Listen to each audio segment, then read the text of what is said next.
All right, welcome to another episode of GVN Versus. This is obviously the game show where we take certain debates and we versus about it, fight about it, however you'd say that. All right, so for today's show, we are going to be debating multiple topics, and I thought I'd switch it up a little bit. So instead of doing like Skittles versus M&Ms, we have specific set points of topics that we will be going back and forth about. So we will start it off, without further ado. I've realized I went back and watched like the past 6 shows that we had. I never introduced any of you guys. I realized that part of me kind of felt like since your names are in your squares, I didn't have to. But then another part of me was like, it's really rude. I've never introduced you guys. But in saying that, I'm not going to start now. So let's get started. Let's get started. Harsh. All right. So we're going to get started. Fearless leader. Yeah, sorry. You guys know how I do. Best Marvel movie, not counting the Avengers movies. The reason why I took Avengers movies out is because they're a cheat code. They are a cheat code. It's like asking what's your favorite basketball team and choosing the 90s Bulls. It's just not fair. So you want to remove that, and you want to kind of make. I'm sorry, Tia. You want to kind of make. Hey, I've been enjoying I don't know what the he's last talking about. So you want to kind of make it to where it's a little fair. It's a little fair. So with that being said, I'll go first. I put up Iron Man. And not for the reasons of we wouldn't be where we're at without it. It is just a superior movie. It is a movie that was largely improv. It is also a movie that reinvigorated. Well, see, I can't even say it like relaunched Robert Downey Jr.'s acting career, mainly because he had a lot more misses than hits. And it kind of seems like his steady flow was Marvel. Besides Due Date, which is a classic comedy, in Sherlock Holmes. But to me, Iron Man was great. I loved seeing Terrence Howard, Gwyneth Paltrow. I don't know why I can never Jeff Bridges. And Jon Favreau hit on a lot of great comic moments of that movie. Like seeing him bang on the armor just brought me back to the 90s cartoon and how that show introed. And then, the coup de grace at the end to where you're like, oh man, they're going to go the route of, Iron Man as Stark's bodyguard. And then he just comes out and says, I'm Iron Man. I remember I was so pissed. I was so angry. I am never a fan of the world knowing who you are, only because it then sets up, well, how come the villains don't just come to your house? Like how come they don't just ring your doorbell and just kidnap someone you love, or go to somewhere they know you're going to be at? So it just starts to muddy the waters a little bit, and obviously Feige built an entire universe where identities don't matter. Yeah, I know who you are. I know who you are. So it just launched something that I was really against. But Tia, how do you feel about Iron Man being the first thing mentioned on best Marvel movie, not counting the Avengers? Yeah, I think that it makes sense, not just because it was the first in the MCU, but I think it holds up really well. I actually went back and watched the first Iron Man recently, and even though it was made like at this point 12 years ago, it still feels clean, it still feels crisp. I went in and watched that movie because I really didn't know a whole lot about Marvel other than X-Men and Spider-Man. But when the trailer first came out, I really liked it. I liked that it kind of touched upon, say, like what was happening in the world in 2008 was very much what happened in Iron Man, him getting captured by this terrorist organization. Like, I liked that it found a way to touch upon real life events, but then also having this superhero element to it. Robert Downey Jr. is always great. Loved I thought it was a great movie. And for me, though, I loved when he said, "I am Iron Man" at the end, because that is nothing that I've ever seen before. I mean, we grew up on movies where you know, the superheroes always trying to hide who they are. And it's such to me, it's such a Robert Downey Jr. thing. And as we found out, it's such a Tony thing to just be like, yeah, F it, I'm Iron Man. Deal with it. And I love that. So I Yeah, really liked Iron Man. it very much spoke to him not being interested in the amount of charades he would have to keep up with. You know, you heard mention of it was a bodyguard or it was someone in the suit on top of the roof, and he just was kind of like, it's a lie I don't want to keep. I'd have to remember too much of it. So I'd rather just come out with it. But no, I only hated it because it's like something has to be secret here. And then we saw a whole world launch that wasn't. But Dan, before I even ask you, your thoughts on me putting Iron Man up there, is that a Colonia Patriots banner behind you? It is, yes. Go Colonia Patriots, man. That's what I'm talking about. Yeah, that's my wife's memorabilia. So That is the greatest school ever created. So just wanted to give that a shout out. fair enough. I won't argue that. Well, you can't argue that. But all right, I'm gonna go to you. What are your thoughts about me putting Iron Man up there? I mean, it's in my top 5 Marvel movies, so I can't argue putting it as your favorite other than the Avengers movies. Um, I think I have it ranked underneath the movie that I was going to pick, but it's probably 4th. So, I mean, even when this came out, I had been a fan of the character prior to seeing him flourish under Robert Downey Jr. because I always enjoyed how he would always be at odds with his fellow heroes. And when you're one of the smartest characters in that universe, you tend to butt heads with everyone else because he always had such a big ego in the comic books, and uh, they portrayed that perfectly with Robert Downey Jr. and how he didn't play well with others, and he was very egocentric. Um, yeah, I think that's a very solid choice. I can't argue against it. Yeah, I will say he is Robert Downey Jr. for Iron Man is possibly one, if not specifically the only character that I've ever seen that was just spot on. That if you close your eyes, you can kind of like you could picture him in a book form, and it flowed so effortlessly. So to me, I thought that was one of the greatest, if not the greatest, casting of all time. I grew up on Ultimate comics for Marvel, which isn't that drastically different than the regular ones, but his look. I'll save my take on going further to that. Let me go to you, Will. What are your thoughts on me putting Iron Man up there for best Marvel movie, not counting the Avengers movies? Yeah, I can't disagree with that one. It is definitely. I don't. It's not my favorite, but I agree it is in probably my top 5. That as far as Marvel movies, um, it definitely is one of those. I think for me, if it's not an Avengers movie, Civil War also comes to mind. My favorite of all of them has been Spider-Verse outside the MCU, but as far as the movie that kicked it off, all from what everyone said, I really can't add much more to that. I think Iron Man definitely is. It basically did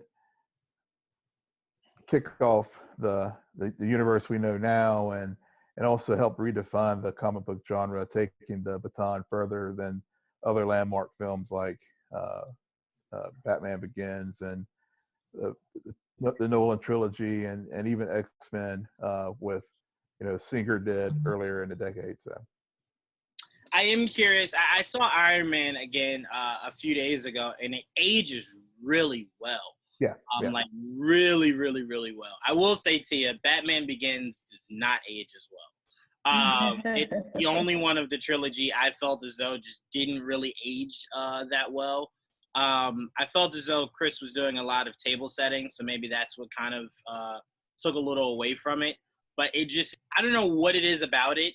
It just didn't really age all that good. And I think where it lost me was right around when he first suited up and was attacking those guys at the storage containers or whatever. That was the first time we heard him. It was like, there's elements of that movie that I just really don't think aged that well. But Iron Man, still timeless. Still timeless. Everything is still so crisp. Seeing him step onto the platform and all of the pieces kind of like just assemble to his body is still effortless. So there's a lot about that I'm kind of like, I don't think that movie will ever age badly. But yeah.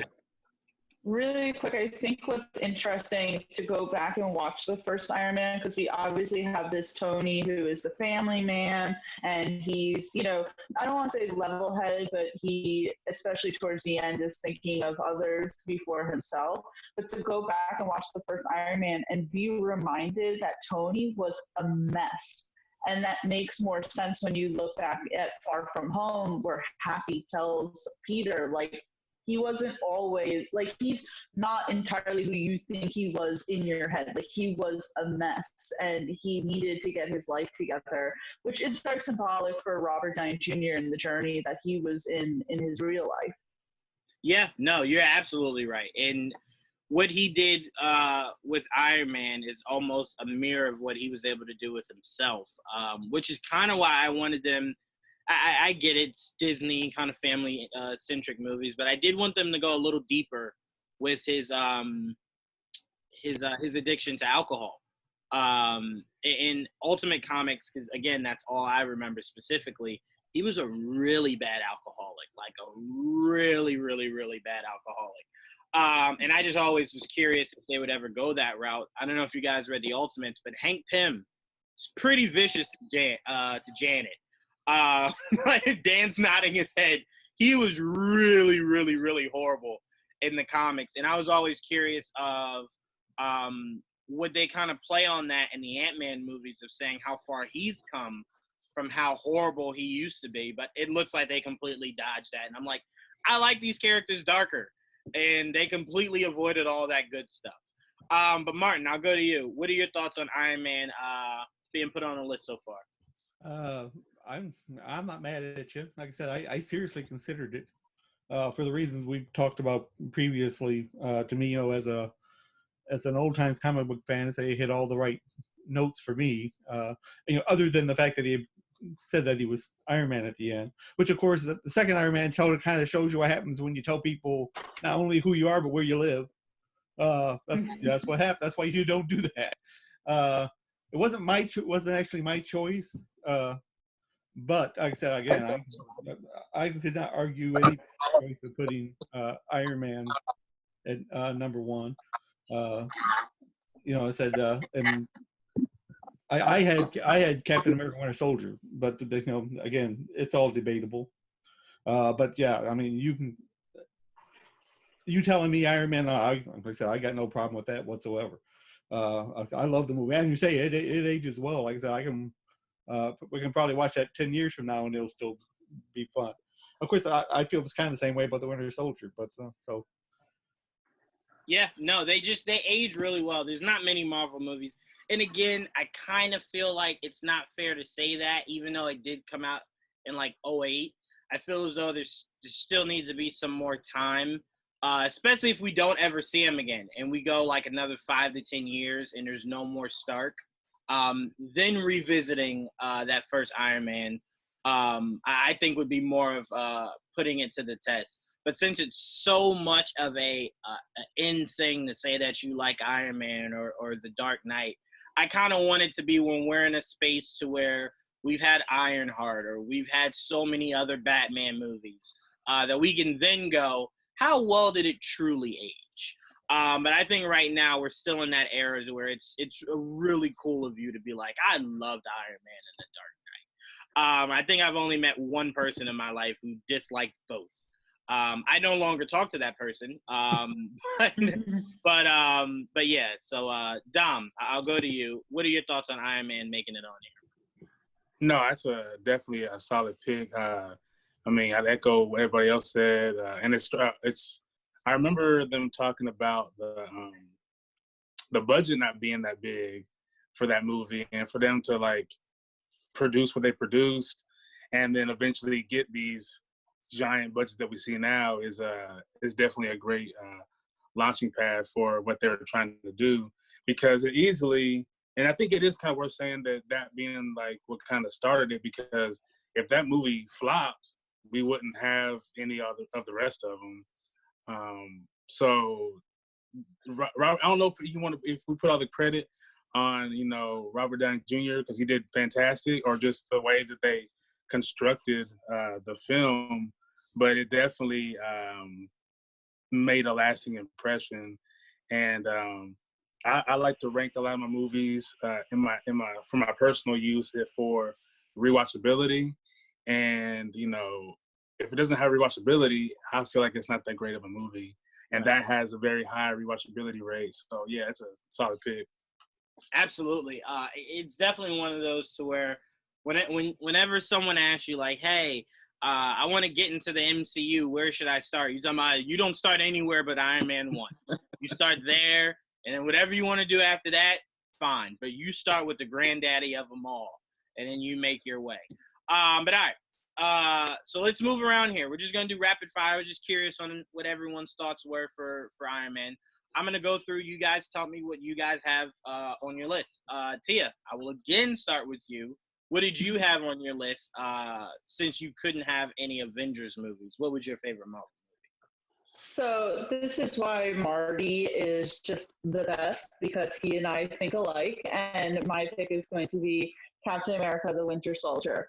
It is my favorite and top movie, even after the Avengers movies. And I had to sit there and think about that because, of course, when I saw Infinity War, when I saw Endgame, that ranked the highest for me, but that was because you're living in the moment. But when you go back and you rewatch, say, Winter Soldier, and I was like, it's still the top. It's still the top. I love the spy espionage. I think that seeing a grittier Steve Rogers was exactly what we needed.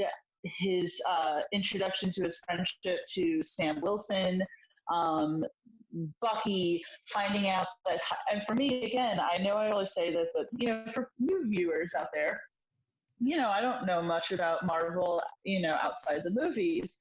I didn't know that Hydra was hiding in S.H.I.E.L.D. To me, that was like mind blown. But I love that whole, even in any movie, that idea of there's this underlying force that is really controlling everything, even though we think that it's something else. So the idea of surveillance, is that equals safety and all of that. I mean, just the whole entire thing, the scene with Steve and Natasha with the computers, Dr. Zoloff, I forget his name actually now, but the whole entire thing, the fight choreography, just everything. I can go on and on and on and on and on, but the elevator scene, I just think that it is, to me, the most solid movie in the MCU. It is my favorite, ranking there. And it's like, that's why I say I am excited for Black Widow, because it looks like it's going to be similar to that. And I've been waiting for a movie like The Winter Soldier since The Winter Soldier came out. So it's always going to be The Winter Soldier for me. Yeah, and what's funny is, and I want to pass this to you, Martin. What's funny about The Winter Soldier was, you want to know the one thing that really disappointed me? I thought Robert Redford's character was going to be the character in the comics that wears the monocle and can drain you with his drain like your life force with his hand. I was extremely disappointed he was not that character. Only because I'm like, that's Hydra. That to me is Hydra. And it would have been really cool to see Robert Redford do something more than just kind of be like your voice of Hydra. I mean, of course, we did see him, with the crazy shooting the maid. where he's like, I really wish you had a left. And it was like, she still could have. Like, she didn't really see much. You could have still let her go. But Martin, since you also picked Winter Soldier, I'll go to you to kind of tell us why Winter Soldier was your favorite. What Tia said, but like I said, just the whole thing. Of course, I've been a big Captain America and Bucky fan forever, and so I remember when, and like I said, the whole Manchurian Candidate vibe to it was great. Like I said, the fight scene in the elevator, the fight scene outside with Bucky when he found out that he was Bucky. Again, like that's another film that you can watch. I can watch. Of course, every time it's on TV, if I see it on there, I'm stopping to watch it. Uh, Actually, this is part of something we're going to cover a little bit later. The speech that he makes when he's talking to the Agents of S.H.I.E.L.D. when he's hoping that they're not all Hydra and trying to get them to take a stand. I love that. It's just, again, like I said, I can. Besides Iron Man, and of course, if you take the Avengers out of the thing, when I think of the Marvel movies, the first thing I think of is the Winter Soldier. Yeah, and I do want to say this because it doesn't get talked about enough. Everyone always goes to fight on the street, to fight in the elevator. I want to also put in there Samuel Jackson trying to escape from the cops. That is the dopest scene. That is one of the dopest scenes in Marvel history. Between that and then the scene that I think is one of the best scenes of the entire movie is Cap's very uncapped, more so Superman chase of Bucky on the roof, where he's just running through walls like they're nothing. There's a lot Feige did with Captain America I just was a little uncomfortable with. Running through walls, holding a helicopter with one hand. It was like, all right, all right, okay. But yeah, when Bucky caught the shield, I even remember that in the trailer. I was kind of like, I don't think I'm ready for this movie. like this feels intense. And then when you watch it, it is good. And then when he just throws it back with one hand, oh man, those two scenes to me are scenes that are very underrated because not a lot of people talk about it. You know what also is an underrated scene? I don't know why, but it always stands out to me in the movie. The one where Cap goes back to his apartment and Nick Fury is there and he's obviously been hurt and he like turns on the music really loud and he's like, my wife picked me out, and he's like, I didn't know you had a wife, and he's like writing everything on like the phone. That whole like sequence of events, and then finally when Sharon Carter comes in and she's like, I was supposed to keep an eye on you, and he's like, by who? And she sees Nick Fury and she's like, by him, and it's like the whole thing is just so great. Yeah, no, I loved it. I do kind of wish, if any of you watch Earth's Mightiest Heroes, I do kind of wish they used Samuel Jackson a little bit more like that, to where he even at some point didn't trust S.H.I.E.L.D. So Maria Hill was his right hand. So there was a lot that he was telling Maria Hill about running S.H.I.E.L.D. that she needed to understand before she could actually take over. And he can kind of just be in the background of things. So that's why I'm like, Nick Fury should never die. Just have him kind of fade off. Let Maria Hill kind of step into that. Well, he clearly trusts Maria more than he even trusts Natasha, because Maria knew that Nick was alive this whole time, and Natasha was sitting there like, I thought we were so close, and I thought you were dead.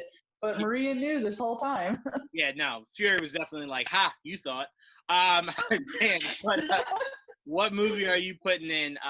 Since you cannot have an Avengers movie, what do you deem to be the best MCU movie? It's Guardians of the Galaxy, the first one. I love that movie. I think that was when Marvel really cemented itself as a powerhouse where they could take a risk such as a talking raccoon and a talking tree and make it one of the biggest movies of the summer. It was cast very well. It hurdled. I know Chris Pratt was obviously in, like Zero Dark 30 with small roles, and he was big on Parks and Recreation, but this really catapulted him to leading man in Hollywood. and the soundtrack is one of the best soundtracks in a action movie. And I think the characters are very colorful. The scenery was very colorful. It was just a huge risk because when it was announced that it was going to be done, I know a lot of people were like, "What the hell? Who are the Guardians of the Galaxy? What is this?" And they took James Gunn, a director who was known for like really schlocky horror movies, and he had written Scooby Doo. So you put that together, and it really doesn't spell success um, necessarily, but it all came together. It was like the perfect storm for Marvel, and although I don't think Guardians Volume 2 was as good, it was still, again, it had a very colorful palette. It wasn't your run-of-the-mill Marvel movie. And yeah, I just think the cast is they gel together, and I still think that movie holds up. It's number 3 for my top 5 behind Infinity War and the first Avengers movie. So you're with me. Infinity War was one of the greatest Avengers movies ever. It's the best Avengers movie, I think, in my opinion. Thank you, Dan. I'm going to need you one day when we have Endgame versus Infinity War. I'm going to need you as my backup for that. Well, Endgame has the best third act of any Marvel movie ever. Yeah. Yeah. So no, incredible, but I'm completely with you, and I'm so glad you picked Guardians of the Galaxy. I tell everyone all the time, every movie Feige made that was not The Incredible Hulk was a risk. No one outside of comic book fans really knew who these characters were. Iron Man was not a popular character. Wasn't in the 90s, wasn't in the 2000s. Neither was Thor, neither was Cap. So a lot of these characters were a legit long shot. And you had to hit on all of them. Like, everyone's always like, well, if Robert Downey Jr. like didn't do great, would there still be an MCU? I feel like yes. I feel like whatever the parent company was that was funding them at the time would have drastically reduced their money they were able to use to do any more movies. But I definitely believe they would have given him at least another few movies. That's why there's no shocker as to why Hulk was the very next movie. It was just something to bring a whole lot of eyes to, like, all right, what's happening here? So, I mean, it was very strategic what they were doing. Go ahead. And even from, like, with Guardians, right, which I'm so happy that Dan picked that. That's definitely within the top 5 still for me. But even from a movie standpoint, like with someone like me, at that point in the MCU, you now know the Avengers, you know those characters. And then for them to say that they're coming out with a movie that doesn't have any of those characters in it, you're like, who the hell are the Guardians and why should I care? Captain America isn't in it. Tony isn't in it. Those are the characters that I'm now used to. Why should I care about this movie? And honestly, it's you walked away like, and the talking tree and the talking raccoon were your favorite characters of all time. Yeah, my only issue with James Gunn and that first Guardians was, and Dan, I'm sure you know of this. I didn't like that Quill's guns weren't the elemental guns. I was very against that. I'm still against it. If I ever got to talk to James Gunn, I would tell him how much I hate it. I don't even know what his gun shoots. I don't know what his gun is supposed to do to you, shock you, stun you, kill you. I saw people die when he shot him, and I saw people just get stunned. I don't know what the hell the gun's supposed to do, but for anyone who doesn't know the Guardians of the Galaxy, Star-Lord's gun is an elemental gun. It can shoot out ice, fire, wind of sorts. So it's like, it's an actually really powerful weapon. So, I mean, and also for no one that knows the Guardians, Star-Lord is so strong as a celestial being. He was able to fight Thanos on a moon. So for anyone who didn't know that, Star-Lord was capable of doing that. And Kitty Pryde doesn't get enough respect. She fell in love with Star-Lord in the comics also. Beautiful couple. Anyway, sorry. Let's Hashtag Peter Quill and Gamora all the way here. I'm telling you, the day that the X-Men enter this universe, first thing I'm saying is, Storm, you get what's her name out of Wakanda. That's your place. And I'm telling Kitty Pryde to get Gamora up out of here. Go after Quill. I'm pushing for that heavy. Will, I'm gonna go to you next. What movie are you putting in? Since you cannot use an Avengers movie, what do you deem to be the best MCU movie? Well, obviously, Winter Soldier is one that is the easy one to go to, but I'm going to go actually Thor Ragnarok. It was I really, talking about taking a second tier character. I mean, as far as Marvel characters, typically Spider-Man, Hulk, etc. But and also given that Thor's second outing with Dark World was just so bad. I mean, I think so bad. I think universally, I think most fans will say that was the low point of the MCU. So for this film, there was a lot riding on it, and so I mean, Taika Waititi, he knocked it out of the park as far as bringing new life to the character. He took speaking. I know we can't talk about the Avengers, but the relationship that Thor and Hulk had from the Avengers and those comedic moments that they had, and ego moments throughout the Avengers, carrying those forward to like having them paired together in Ragnarok and just building on that great foundation that was laid as far as the comedic elements of Thor and Hulk's relationship. It carried it forward so more in Ragnarok. So that was one of the strong things. Really building the world of Asgard, and the cameos as far as like with Loki and with Matt Damon and in the scenes there and with Odin. I mean, that was just a classical, great comedic moment. But it also had the great action as well, as far as Tessa Thompson's character of Valkyrie, and introducing her as far as a very strong character to the MCU, and just the chemistry among the cast in this film. So I mean, everything about Ragnarok really, it really expanded the universe that we're so familiar with and taken it to another level. It's brought new characters into the fold, and also really gave Chris Hemsworth the opportunity to show us comedic chops. I mean, we always saw elements of it, but to see it be carried throughout an entire film, and I gained a better appreciation of him as an actor from Thor Ragnarok than I had before. So those were, again, that's so as far as like MCU films, it's definitely in my top 10, and it I really enjoy it.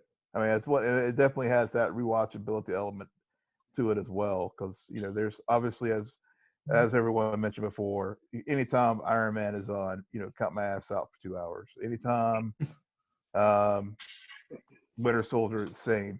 And I feel the same way about Ragnarok. It has a very solid rewatchability factor to it. Still laugh at the jokes.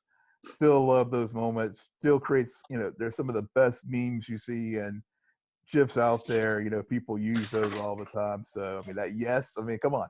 I mean, it's just so many elements to that film that transcends not only the comic book fan, but also just film fans in general. My issues with Ragnarok were kind of similar to my issues with Guardians, and it was just a blatant disregard to the simplest of comical elements. Valkyrie not having the long braid bothered me. Valkyrie not having the large sword bothered me. You completely wasting Surtur. bothered me. There were just a lot of elements that I'm just like, Taika just really does not care. Like, I'm sitting in the theater and I'm kind of just like, oh, Taika, like, these are easy things. Like, why can't Valkyrie have the huge sword? Like, why was that something that, like, what did she have? Like a little shank? What was that? Like a little dagger or Yeah, something? well, Like, and so clearly, for hardcore Marvel fan, you would pick those things out. But I'm not a hardcore Marvel fan. I like those elements and stuff. But I mean, again, that's what I meant by building the world for fans who aren't as fully immersed in the Marvel comic books. I mean, I wasn't familiar with like Valkyrie and some of these other characters prior to Ragnarok, so it definitely opened up the MCU beyond the big the big five or that we got to know as far as Thor, Hulk, and others. And so, and same with like Guardians of the Galaxy. I mean, it opened up the universe to sort of that next level of characters that most folks wouldn't be able to just rattle off as far as like knowing who these individuals are. But see, that's my problem. My problem is Marvel is really slick about introducing characters you've never seen or heard of before, and kind of either A, powering them down a la Vision, or B, just completely taking away some of the things that make their characters really cool. Like if I were to tell you guys, Peter Quill was giving Thanos the business on a moon, you would go, no, not that Peter Quill. And I would say, well, yeah, they completely powered down this Peter Quill. So, I mean, there's just elements like, come on, you guys are telling me that shot of Valkyrie with all the other Valkyries, where it was very biblical, giving you that shot of them versus Hela. You wouldn't have enjoyed that more if she had her comic accurate, huge sword going into battle. Well, again, I still love that moment. And I guess that's where that's why the MCU is a billion-dollar venture, because it appeals to fans who may not have that encyclopedic knowledge about Valkyrie, but still think that was a badass moment just because of what that very, like as you mentioned, biblical dope scene of all those Valkyries out there. So that's one of the geniuses about the MCU. It's very accessible for everyone, and so I know I get your point as far as it not being comic accurate, but I mean, it's an adaptation, so there's always going to be variations in that. I just think Kevin Feige has it out for me. It's okay. It's a problem between me and Feige. It's you and Feige. We'll resolve it. Me and Feige will resolve it one day. I still don't forgive him for what he did to Vision. Vision, I mean, if you've never heard of Vision before, you're like, who is this super weak robot? And it's like, oh, if only you knew how powerful Vision truly is. But maybe we'll see that in the WandaVision show. Yeah. Patience, Dawn. This is MacGuffin. Yeah, there is a really good possibility Vision being alive is completely drawn up in Wanda's head. And like after she kind of like realizes it's all in her head, we still have no Vision. So I will not hold out hope because Feige will just bring him back again to disappoint me again to you. So I refuse to hold out hope for Vision. It's done. It's over. But all right, Tom, I'm going to go to you. What movie are you putting out there? Well, it was a very, very tight spot. It was between Winter Soldier and Guardian. But I have to give the edge to Winter Soldier, and partly because growing up, I had the comics that I had originally were my uncle's. He loved Captain America. I thought Captain America looked hella corny. And I was like, I don't want to see this guy. And then I saw the 1979 movie, the Captain America movie, and then the sequel. They were terrible looking, and it was bad. And that was always stuck in my head of like, I never want to see this guy on anything big. And then when we got the Captain America movie, I remember I skipped watching it in the theaters. I was like, I've seen this guy before. He's the corniest dude. I'm not sold. I watched the first movie and I was like, okay, it's better than I thought. So cool. And then once I saw Winter Soldier, I was like, he's all right. I'm sold. So yeah, all the elements that Tia and Martin were talking about. Yeah, the movie is just, if you're a person who doesn't like comic book movies or superheroes at all, you can watch it for the simple fact of it being like an action movie, or a spy movie, or however you want to frame it for your enjoyment. It can be that movie. So yeah, that's my pick, man. It's a good movie, and it's one of the ones that I go back and like rewatch the most. Guardians and Ragnarok are probably the three that, like, because of like whether it's a comical moments or action, because Guardians is one of the only like ensemble type of movies besides like the Avengers movie. I mean, and I think it might have even outdid the Avengers movie as far as having multiple characters and making you love all of them the same, and not having to be as long as the Avengers movies. You know what I mean? So that's why it's so close for me. But yeah, I gotta pick Winter Soldier. Winter Soldier also had one of the dopest name drops at the time. To me, it was when they mentioned Stephen Strange. Like I remember sitting in the theater looking around and like no one else was freaking out, and I'm like, I don't think they know it. They just said Doctor Strange. And it was like, I can't wait to talk to some fellow geek-minded people and completely flip out about that. But when he was talking about, we keep eyes on all the powerful people out there, Stephen Strange, I'm like, what did he just say? Doctor Strange is out there. So I mean, Winter Soldier just did a lot of great things. It bringing in Falcon, a character that I still don't think is really cool, and kind of trying to make him really cool, is something that I was very impressed with. I'm like, wow, I care about Falcon a little bit.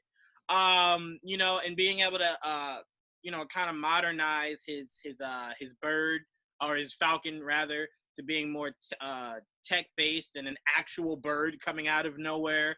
I'm like, okay, good job. I can't take that away from you guys. But yeah, no, solid pick, guys. Winter Soldier, solid pick. Dakota, welcome to Versus, man. Welcome. Hello. Dakota does obviously Skate to Throats, but also does Star Wars Saturdays with me, and this is his first time joining Versus. So obviously, I wanted to go to you and Chris last, let you guys kind of catch up to what's going on here. All right. I will now pose it to you. Your favorite MCU movie that is not an Avengers movie. So it has to be MCU. It can't just be Marvel as a whole. No, I'm leaving that for something separate. All right. Well, Ant-Man, easily. Love Ant-Man. Because next to horror movies, comedy is my favorite thing in the entire world. And casting Paul Rudd as as Scott Lang is probably my favorite thing ever. It's just a fun movie, easy to digest if you're not a huge comic book person, like everyone's been saying. Just a good time all around. It was a lot of fun. I still was very irritated that we didn't get like just a younger Hank Pym, and then you could have just did it to where once Hank Pym kind of wanted to split off and become Yellow Jacket, you bring in Scott Lang. But you making Hank Pym 90 years old to start this universe, I'm like, I'm okay with Michael Douglas being in the MCU. No. That was a great casting. Don't get me wrong. That was a casting I would have never saw coming. But it's like, Feige has this way of skipping steps, and you kind of like, why? But then it works, and you're like, all right. Was it Michael Douglas or Martin Sheen? I think I might have been Martin Sheen. It was Michael Douglas. It was Michael Was Douglas. it? Okay. It was Michael Douglas. I get those two confused all the time. But no, the real reason I was upset at that was because Age of Ultron should not have happened without Hank Pym. And the fact that it did, to this day, will forever irritate me. You could have just said where Iron Man was like, I got the concept from a guy my dad used to rival with. And then once Ant-Man came out, we were like, oh, it was Hank Pym. Hank Pym originally created Ultron. I would have been fine. But Feige again, personally looked to me and gave me a middle finger. It's just, again, But see, look, it works because it's like, you know, it's not necessarily attached to the greater scheme of things. Like, it exists within its own movie. It's not too far reaching out there in the rest of the cinematic universe. That's why I said it's very easy to digest for someone who's not an MCU fan. yeah. It's just a funny comedy. Yeah, I was just about to say, it's just a great comedy. And it's more so of a kid's movie than any MCU movie ever made. Also, Joanne, we wouldn't have ever had my man Corey Stoll as Yellow Jacket if they had decided to go in a different direction. So, Is that the generic sit down. Tia, I'm sorry. That is something I'm willing to give up. That's fine. I don't mind giving that up. But no, to be fair, all jokes aside, you still could have had that character. You could have had this new hotshot guy trying to come in and take the business away from Hank, or someone older than Hank trying to take the business away from him. Corey Stoll could have still been there. That piece isn't a piece that would have really necessarily been affected. So Feige, you could have given me what I wanted. But anyway, Chris, I'm gonna go to you. Chris, I will say this before you go into your MCU movie. I'm really glad you weren't a part of the sports show last night. They were dogging your Cowboys. I'm really glad I wasn't either then. I'm really glad you took that show off. The name Dallas Cowgirls was used. It was really bad. Cowboys suck. There we go. Here we go again tonight. It was bad. It was worse than that. It was Hey, really man, I'm an Eagles fan. I'm like bloodbound to talk shit on every Cowboys fan I see. I love it. It was toxic, Chris. I'm glad you missed it. But no, welcome, Prime. I'm curious, man. What are you going with for your favorite MCU movie that is not an Avengers film? So I'm not gonna make this long because we've talked about it the whole lot. Even on my way here when I couldn't get on the video because I was driving when you called. Yeah. So it's the Winter Soldier. It's the Winter Soldier. It's I'm not going to expound so much because everybody's done an awesome job of hitting everything that I love about the movie for the most part. I mean, for me, I guess the main thing that attracted it to me, that I was attracted to the movie was because of it was a Falcon. I'm a huge fan of all comics, especially like Silver Age comics, right? So I kind of came up and probably one of the first 3 or 4 comic books that I became a fan of was Captain America and Falcon. Love those comics. I can go back and read them till this day. So to finally get a character is to me that's very unappreciated, like Falcon, on the screen, and to bring him to that movie early. Like we started the movie off pretty much with him jogging. I mean, we didn't have to wait to get him. He's jogging. Of course, we get the classic Cap. Steve that keeps slapping him around, around the track while they're jogging. I thought that was awesome. I heard when we talked about the fight scenes, of course, the fight in the street, of course, with Nick Fury when they're coming after him. That's totally awesome. We got the awesome elevator scene. Anybody want to get out? Just so much.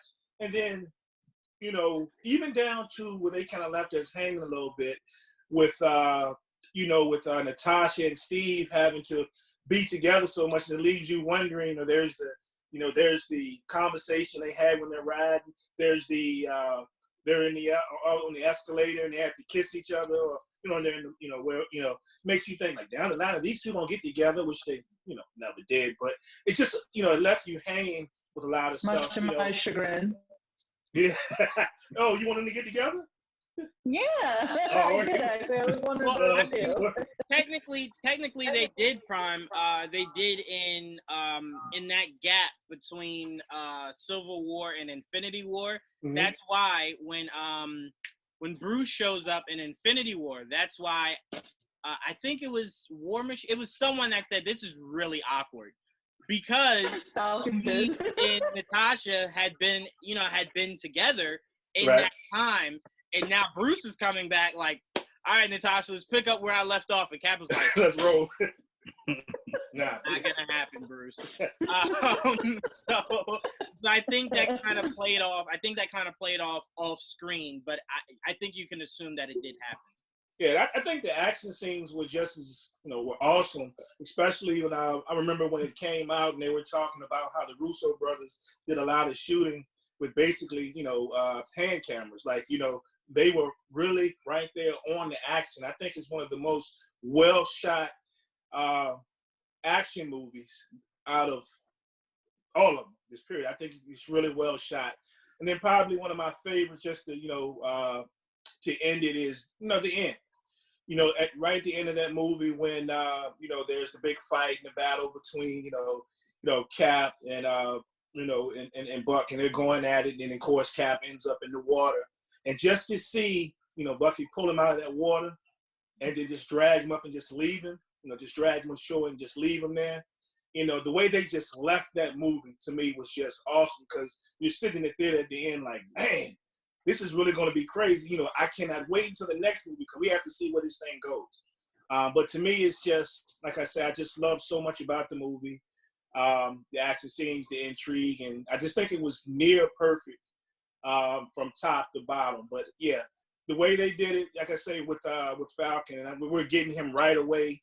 There's no whole lot of building up. There wasn't a whole lot of, you got to wait till the movie. There's not a whole lot of him getting a really small part. Because when he's like, when they're in that battle scene and towards the end, he's flying around and he's doing his thing, of course, before he gets taken down. One of his wings gets yanked off or whatever. That was one of the most awesome flight scenes I've seen in my life. Like, he was really, we get a lot of these characters and people think, if they don't have like great superpowers, they're lame. They did an awesome job bringing him into this movie and giving him his just due. Of course, they hype up the wings a little bit. He has mechanical wings, and Redbird is, ends up being a mechanical bird later. But, I just think they did an awesome job with him, so it's definitely one of those. Yeah, no, I mean, look, there's no arguing with anyone's picks here. A lot of Ant-Man, Guardians, Thor Ragnarok, Winter Soldier, Iron Man, all these movies are some of Marvel's biggest movies. Movies. Yeah. I will say, though, I'm glad that someone did bring up Ant-Man. I will say that. I just respect, because I hear that movie get disrespected so much. It's really unfounded, too. Yeah. It was such a good movie. I loved it, man. So great. I've seen that movie probably at least 5 times, man. I love the rewatchability on it is great. It's underappreciated. Yeah, I think the biggest thing is, like I said, it's drastically different than any other. It's even drastically different than Guardians. Guardians had a different kind of humor than Ant-Man did. Ant-Man is a family movie. Yeah. Ant-Man's like a slapstick comedy, honestly. Right. It's like a typical Paul Rudd, Seth Rogen type movie. Right. But it's more catered to a family audience, when Winter Soldier is something that's not really a family movie. Iron Man's not really a family. Your kid can see it, but I don't know how well your kid's going to react at 5, sitting down, watching the whole build-up of Iron Man before he actually gets in the suit. Ant-Man is just fun from the get-go. It's just a really fun time. So it's just different than anything. And I say this just really quickly, too, as I heard you guys talking as I was driving home from work. The one thing, you picked Iron Man. And I will say the one thing about Iron Man is that I did love, I'm a fan of not dragging things out. And I think they did a great job of not making us wait. When we first, from the beginning, of course, when he gets captured and, he has to go and he's, they have him, chained up and, they have him in the cave or whatever, and he has to build that suit. They didn't drag that movie out. I think the timing was perfect. They gave it just enough time to build the actual story to actually begin his origin. We see a lot of these movies sometimes that it takes forever. And it takes forever to get to the actual point of the movie. I think they did an awesome job with that. Yeah, no, Jon Favreau definitely hit that out of the park. He knew not to play no games with that movie. Mm-hmm. You needed that movie. The timing was perfect. Oh, absolutely. And it still has one of the best turnaway scenes ever, when he shoots the missile into the tank and then slowly walks off. It's like, no one's done it better than that. All right, let's move on to the next topic. We're going to talk something that I deeply love. Tia knows I could talk about fan casting Monday through Sunday and then twice again on another Monday. I love fan casting. So what we're going to talk about is, and let me be very specific on this so I don't confuse anyone, best recasting you can make for the MCU. Now, when we're doing these fan casts, you can either fan cast someone that's already been casted or fan cast a role that has not been casted yet. So I'll go first so there's no confusion. So for the MCU, I would replace Robert Downey Jr. with Colin Farrell. Colin Farrell, and I don't like to say this because I don't know the man, but is the ultimate douchebag. And if you read the Ultimate comics, not only does he look exactly like Colin Farrell, the level of douchery that Tony Stark exudes just screams Colin Farrell. And I think the look of the Ultimate comics fits more of Colin Farrell's style. I think he's a little bit younger than Robert Downey Jr. I would have gladly started my MCU with Colin Farrell, and I still think it would have been a hit. His humor hits. It really does. And I love Colin Farrell. If you guys don't believe me, watch The Gentleman. Colin Farrell is gold in that movie.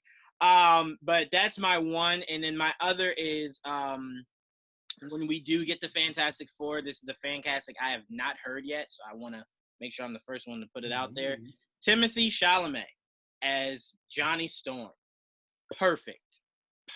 And the main reason why is we're used to Johnny Storm being this super egotistical, I want to jump out, be famous, be all that. I want a Johnny Storm that's a little bit more reserved, a little bit more broken.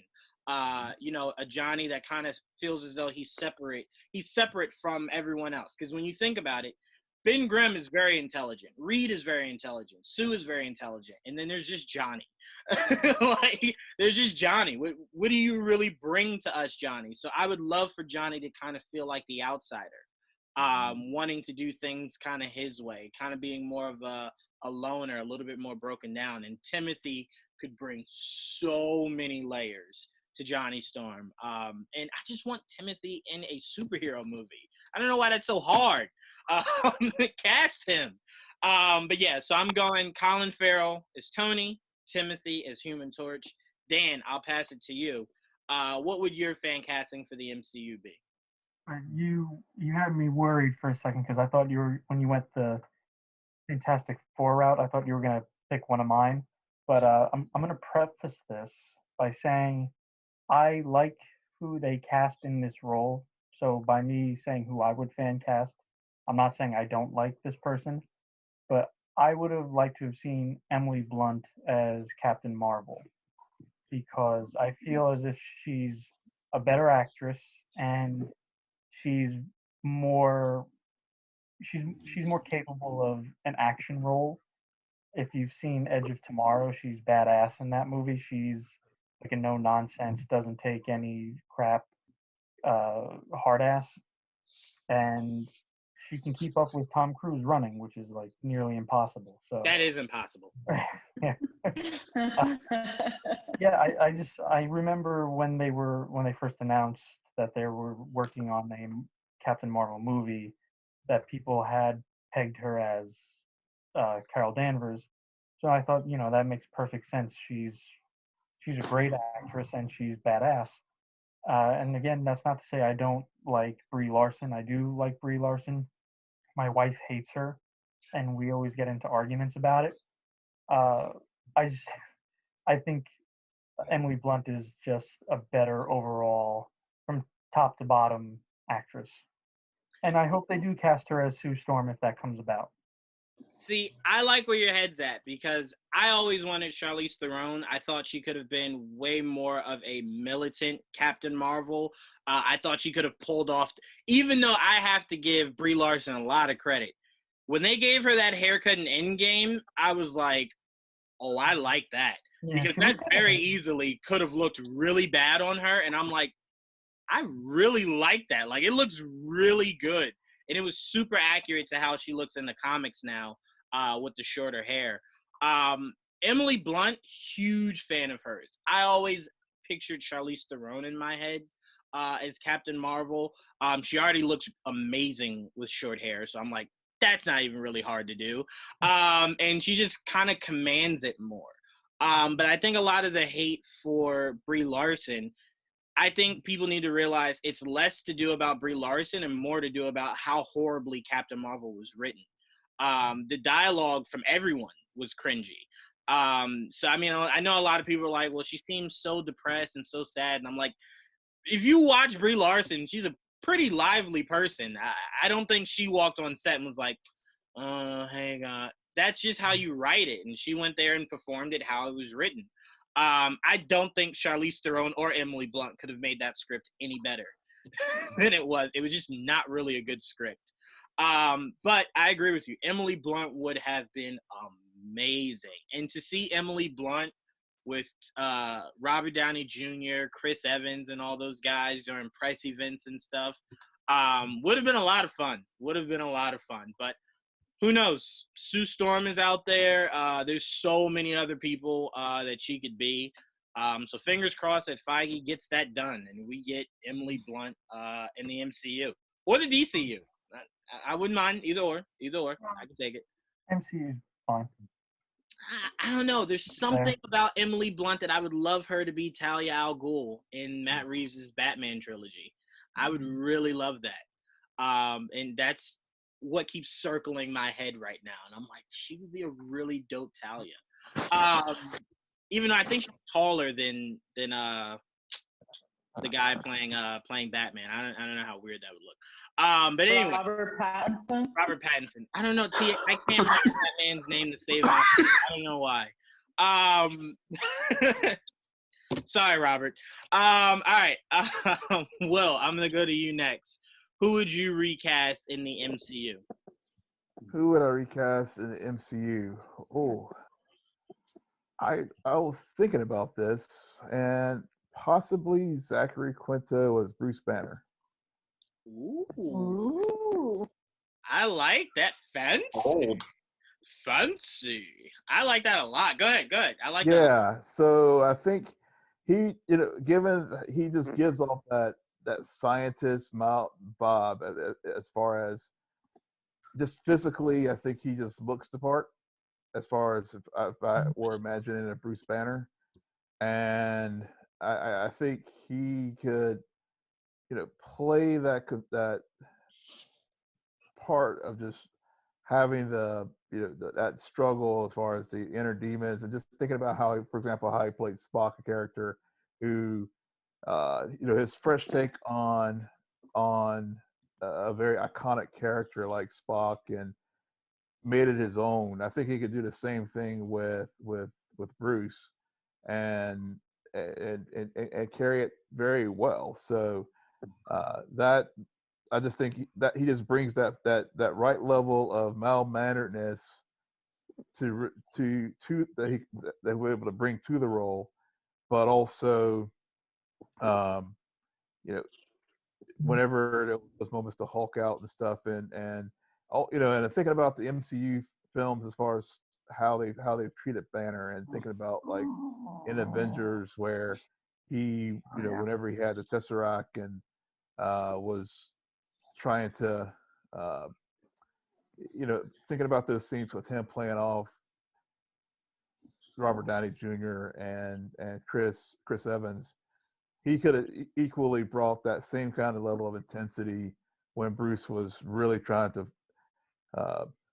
study the Tesseract and deal with those emotions building up within him as far as what the cube was doing to him. So that would be my fan recast if I were in the casting director chair. Yeah, I like that a lot because I think he could pull off the super nerdy, overtly intelligent, kind of feeling like he kind of knows it all, but not in the throw it in your face way, in a more of a, well, actually kind of way. And I would really like it. Tia will like this. When a few years ago, when I did my fan cast for a Ultimate Avengers world, which technically these Avengers are the Ultimate Avengers, but when I did my recast, right around when they announced Mark Ruffalo, I did my recast. I originally had in Cillian Murphy. I thought he could bring so much to that role. And the only reason I thought Cillian Murphy, if you read the Ultimate Comics, he looks just like Cillian Murphy. And I also wanted them to go the route of Bruce going completely insane and them having to stop the Hulk. Like an all-out battle trying to stop the Hulk. And I thought Cillian Murphy could easily do that. That's a good choice. Yeah, that's a very good choice. That's a great choice. Yeah, no, I mean it was something that I had always thought of and I had always had in the tuck. If someone was like, "What's a good fan cast you think you have?" I was like, "Glad you asked." Cillian Murphy is Bruce Banner. But no, I like Zachary a lot. I don't know what I could see him playing in the MCU.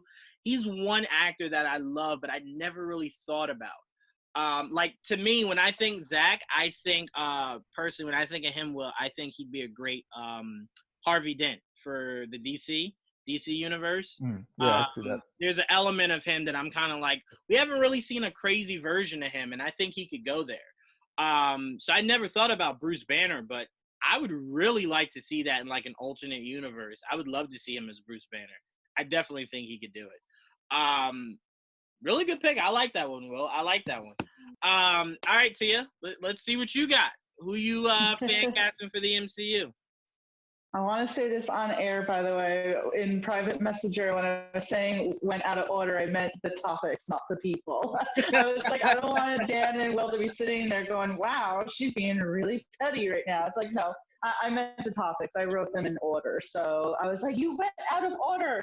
But Juwan, I'm going to go with actually your pick, Charlize Theron as Captain Marvel.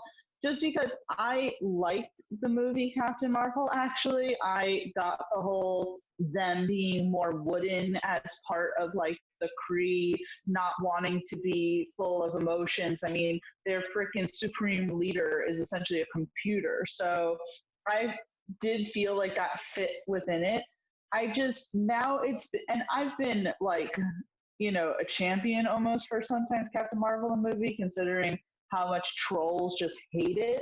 But it's been now, that movie and Endgame, and I just feel like I'm not sold 100% as of Brie Larson as Carol Danvers. She does fine. I'm not hating on her or anything like that. I just sit there and wish that it would have been someone else. So when you talk about how you believe that Charlize Theron would be a good pick for her, I have to agree. Yeah, and look, I just think it's so unfair. Excuse me. I think it's just so unfair. Brie Larson is a Academy Award winning actress. We know she can act. So that's not what the problem is. I think first of all, I think the biggest issue with Captain Marvel was Feige forced it. He forced that movie to come out right before Endgame, and the movie was too much of a building block of Endgame that it took away from what the movie was supposed to be. And what frustrated me about that was, when you look at Black Panther, besides the very end credit, name me one scene of that movie that if you had not seen the first Iron Man or Winter Soldier, one part of that movie that made you go, oh, this is part of the Avengers world. It didn't. It referenced nothing. It showed no one. It was very much its own movie, and I was really curious on why you didn't let Captain Marvel be its own movie that had an end credit scene of Fury coming up with the name Avengers, Fury coming up with the her handing her the pager. Like, those could have been small end credit scenes rather than forced plots of the movie. So I mean, there's a lot about that movie that I really think was poorly executed. But I don't think the actors had anything to do with it. So I look at Brie Larson and I'm like, I think she's going to make a great Captain Marvel down the road, especially when they allow her to go a little bit OP. Well, and especially since the next movie is going to have a different director. Remember, this one had two different directors. It seemed like they weren't really sure what direction they wanted the movie to go in. And now that I think it's going to be a little more finer tuned, it's going to take place in present day. You're going to have one director. I feel like maybe there'll be more freedom for Brie to show us who she really is as Carol Danvers. I will say also, and this is going to be a little petty here, I do wish that Brie had bulked up a little. That just comes from someone who sits there and I'm like, yeah, and I get it. It's like, she's so strong, she doesn't need to necessarily show it. But it's like, I do wish that she would have like gained a little bit more muscle for the role. Again, that's the thing with the directors. I mean, even in Endgame, I thought her line to Peter was so cringy. Hey, Peter Parker, you got something for me? It was like, what? Who wrote that? Why? Who wrote that? And then when they Who's writing her lines? That'll work. No, it sounded so creepy. It sounded like the older teacher trying to seduce the student. That's what that sounded like. I'm like, Yeah. it's cringy. But I personally would like to see. Only reason I didn't need her to bulk up anymore, Tia, was because if you look at the comics, their body types are almost identical. So I'm kind of like, maybe in part 2 you do get a little bit more definition to the muscle you already have. But what I would like to see is Brie Larson take more interest in seeing better for her character in her sequel. I don't know how hands-on she was for the first one. I tell you what, she wants there to be a third one. She needs to be more hands-on. If she really likes and this especially since she has directed a movie before, so hopefully they would give her a little bit more of freedom in that retrospect. I think that maybe now if they're seeing that I hope that Kevin Feige has heard the frustration of people and is sitting down and talking with Brie more to just kind of give us a better version of Carol Danvers. Yeah, I like I said, I'm interested to see what happens in the next Captain Marvel movie because there's a lot of work to be done there. And I think it's just more from the studio department than it is her actual acting. But Martin, I'm going to go to you next, man. Who would you recast in the MCU? As we had actually texted earlier, I'm really horrible at this kind of thing. But I'm going to go ahead and go and throw out there something that I had thought about when they first talked about doing Fantastic Four and Invisible Woman. You know, this is before that we started doing the John Krasinski and Emily Blunt thing, which I have no problem with. But I'm a huge fan, and I know I'm going to butcher this woman's name, Yvonne Strahovski from Chuck and from The Handmaid's Tale. I thought she was as badass as hell on Chuck, and I think she could swing playing that kind of role. You know, I thought she would have made perhaps would have made a good Black Canary for Birds of Prey. Yes. And then also, and again, you know, as I said after we texted, because I'm so horrible, I started looking up, saying, okay, who are other people casting?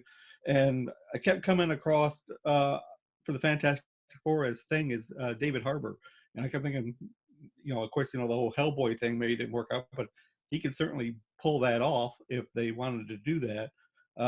I love that, Marty. That's right. Great. And I could envision that very easily. And I'm really excited to see what they're going to do with Fantastic Four. Hopefully they won't screw this up. You know, those are kind of, like I said, I'm not going to spend a lot of time here, but those are pretty much my thoughts on that. I love both. The Black Canary one really threw me because I'm like, yeah, I would have preferred that because you would have had the long blonde hair. You know, you would have had the more comic accurate look for Black Canary. I like that a lot. And David Harbour as the Thing is great. Me personally, I'm waiting to see what they do with Red Guardian because Red Guardian dies in Black Widow and that's the end of him. Bring him back for the Thing. Who cares? No one's really paying attention. But if they're looking to do more with that character going forward, obviously that would be a problem. But it looks like he's gonna die in this movie, so it looks like he'll be freed up to be the Thing. And no one yell at me. That's not a spoiler. I haven't seen the movie. I haven't heard anything. I'm just saying a movie that takes place about a character that's currently dead in present time. I'm not really thinking you're bringing much of her characters to present day. So that's just a guess. Dom, who you fan casting for the MCU, man? Well, I'm gonna stick to my guns. I've had this pinned to my Twitter since August of last year, and I'm gonna say Alexandra Daddario for She-Hulk. And I'm gonna keep it there until they pick somebody. for one, I think she has a look. I think she can do the. I don't know how exactly they're gonna start this, this movie off. But if she gets to that point of like being like clumsy and uncomfortable in this weird body that pops up, she can play that kind of slight ditziness that she needs to play for that part. She does action. She's been, she was in Percy Jackson, and she has more range than I think she gets credit for all the things that she's done. And hopefully I can that tweet comes into fruition, because it's been up there for a long time. And I'm sure people are probably wondering why. So I'm just gonna keep it there until she sees it, Marvel sees it, somebody's gonna see that tweet. I'll message her. I know she didn't read it, but I did it. And I kind of always wanted to see Kate Beckinsale play Scarlet Witch. Yes, indeed. Especially if you wanted someone with an accent, do somebody who already has an accent. You want her to be kind of alluring and kind of sexy without being overly sexy. Kate Beckinsale, it's perfect. She don't gotta try that hard, and she seems like she never ages anyway. So put her in that role. Yeah, she 100% is drinking the same Kool-Aid Tom Cruise does. She Right. never aged. I think she was born this way. Your She-Hulk fan cast, I like it. Let me start by saying I like it. There's just something about Allison Brie, though, Dom, that just I love Allison Brie. That's She-Hulk. like when I think of She-Hulk, see, here's a crazy thing, because I originally fan casted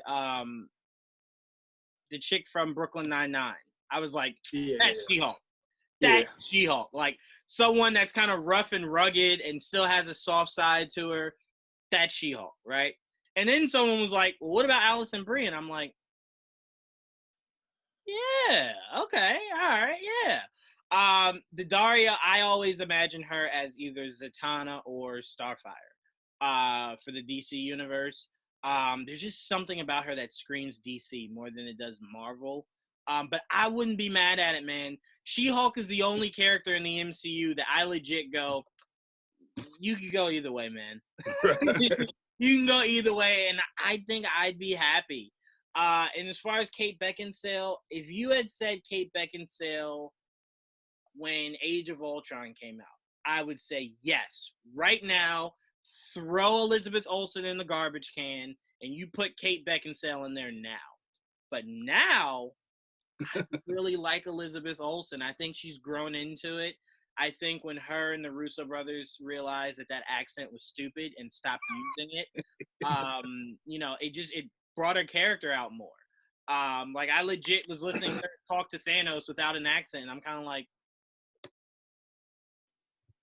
no accent there. Like it reminded me, and Chris, you can speak to this, when when Triple H was speaking to Kofi Kingston, and he goes, did you have a Jamaican accent? It's kind of like, where did it go? I look at Scarlet Witch the same way. But I will say this, Dom, the possibility of Kate Beckinsale being everything that you're talking about is available once the X-Men comes. Remember, Scarlet Witch has a sister that Kate Beckinsale very much could play, Polaris. I think she could do an amazing job as Polaris. Emma Dumont, good friend of Geek Vibes Nation, who played Polaris on the Fox X-Men show. Once I saw Polaris, I'm kind of like, I would like to see this character in live action, see Magneto with all of his kids, and I'm like, Kate Beckinsale could be Polaris. So I like that you said that, because now I'm like, Kate Beckinsale should be Polaris. So I mean, there's still room for. I actually would have liked to have seen her, Kate Beckinsale, gender bend Morbius. Everyone's gonna hate me. I don't care. I'll take it. I would have loved to. She played a vampire. Like that was what kicked off her career. Like put her back in the vampire seat. She'd be perfect. But yeah, no, I like both of your picks, man. I can't wait to see who they pick as She-Hulk. Rosario Dawson was thrown out there. And I'm kind of like, you don't go wrong there. Whatever y'all want to do, I'm game. But I like it a lot. Chris, I'm gonna go to you. You fan man. I don't do a whole heck of a lot of fan casting, but one thing I always thought about, actually getting possibly the when it's all said and done, the greatest actor of all time to do one of these movies, and I was kind of thinking about Tom Hanks. And if I had to really think about one role that I wasn't overly crazy about in a Marvel movie, I wasn't overly crazy about Kurt Russell as Ego. Right. I wasn't. I didn't hate it. It just didn't grab me the way a lot of other characters did. I think Tom Hanks would have been perfect. If you could ever get him to do something like that, I think he could have pulled the role of Ego. Tom Hanks can pull off anything, first of all. Anything. It's just his catalog, his versatility is nearly unmatched. But I think that he would have been perfect in this movie, not only as a serious character, but just, jabbing back and forth or building a relationship or not with Star-Lord. I just think he would have been perfect. I like that. I always had Tom Hanks, and he was actually rumored for it, so I don't want to kind of make it seem like my fan cast, but he was rumored for being Jay Garrick in The Flash. There's Jay Garrick. Mm-hmm. And this is very early on when Flash was supposed to come out like 8 years ago. But he was rumored for Jay Garrick, and I'm kind of like, Tom Hanks in the winged hat. I like it. Like I like it. You think about it and you kind of go, no, and then you're like, yeah, it could work. I love it. And Tom Hanks is one of those guys that it's like, if you can get him in the MCU, go for it. I mean, I never would have thought we'd have Angelina Jolie and not Penelope Cruz. What's her name? She's in the Eternals movie. Salma Hayek. Salma Hayek. Yes, indeed. You telling me I get Angelina Jolie and Salma Hayek in the same movie? Yeah. I'm saying thank you, sign me up. So if we can get that, very happy about that. Oh yeah, 100%, 100%. Yeah. Like you'll have guys leaving that movie going, "How'd you like the Eternals?" The Eternals. Oh yeah. Oh yeah. Hey, I do want to say, but also too, earlier they were talking about Scarlet Witch. Don't get me wrong. I don't know how anybody else feels about it. I love Elizabeth Olsen's part. I mean, she is like outstanding in that role. But I mean, if you can get a Kate Beckinsale can do anything she wants. Anything she wants, as far as I'm concerned. So I love that idea. She can play anybody she want to play. Want to put that out there. Yeah, I mean, if she came in and she said, "Hey, I just want to be that lamppost over there," I would go, "You be the best you've ever seen." Give me the popcorn, baby. Yeah. I would gladly ask to be the light bulb of that lamppost. But Dakota, to round this out, who would you fan cast in the MCU? Oh boy. All right, mine are purely for chaotic reasons. So I've got a couple recasts, and then I've got a couple adding. So firstly, my recast, I would recast all the Chris's. So Chris Pratt would be Captain America.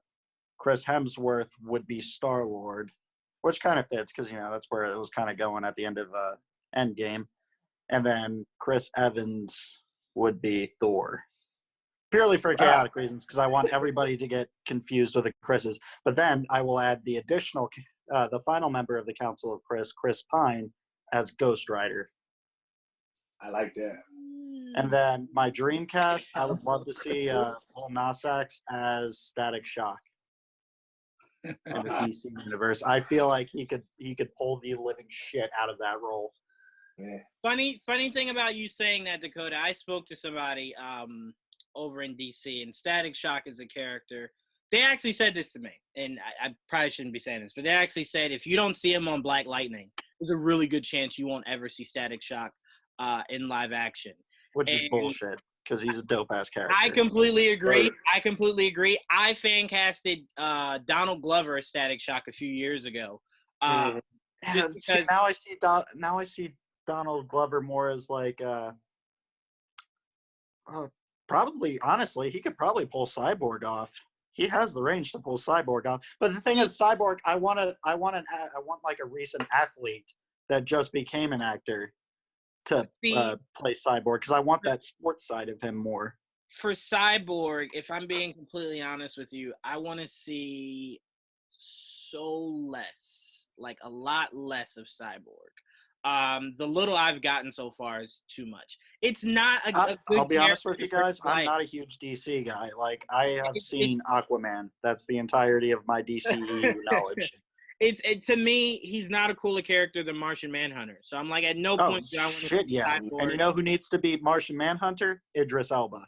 That's who could pull off that role. Word. I would agree with you if a certain gentleman named Darkseid didn't exist, because that's who Idris Elba should be. He should be Darkseid. See, Idris Elba has that range. He'd be perfect as both, be honest with you. Hey, have him be both. Have him be both. Have him be both. Wait, have him use his British accent for Martian Manhunter and his American accent for Darkseid. Everybody's happy. Everybody's happy.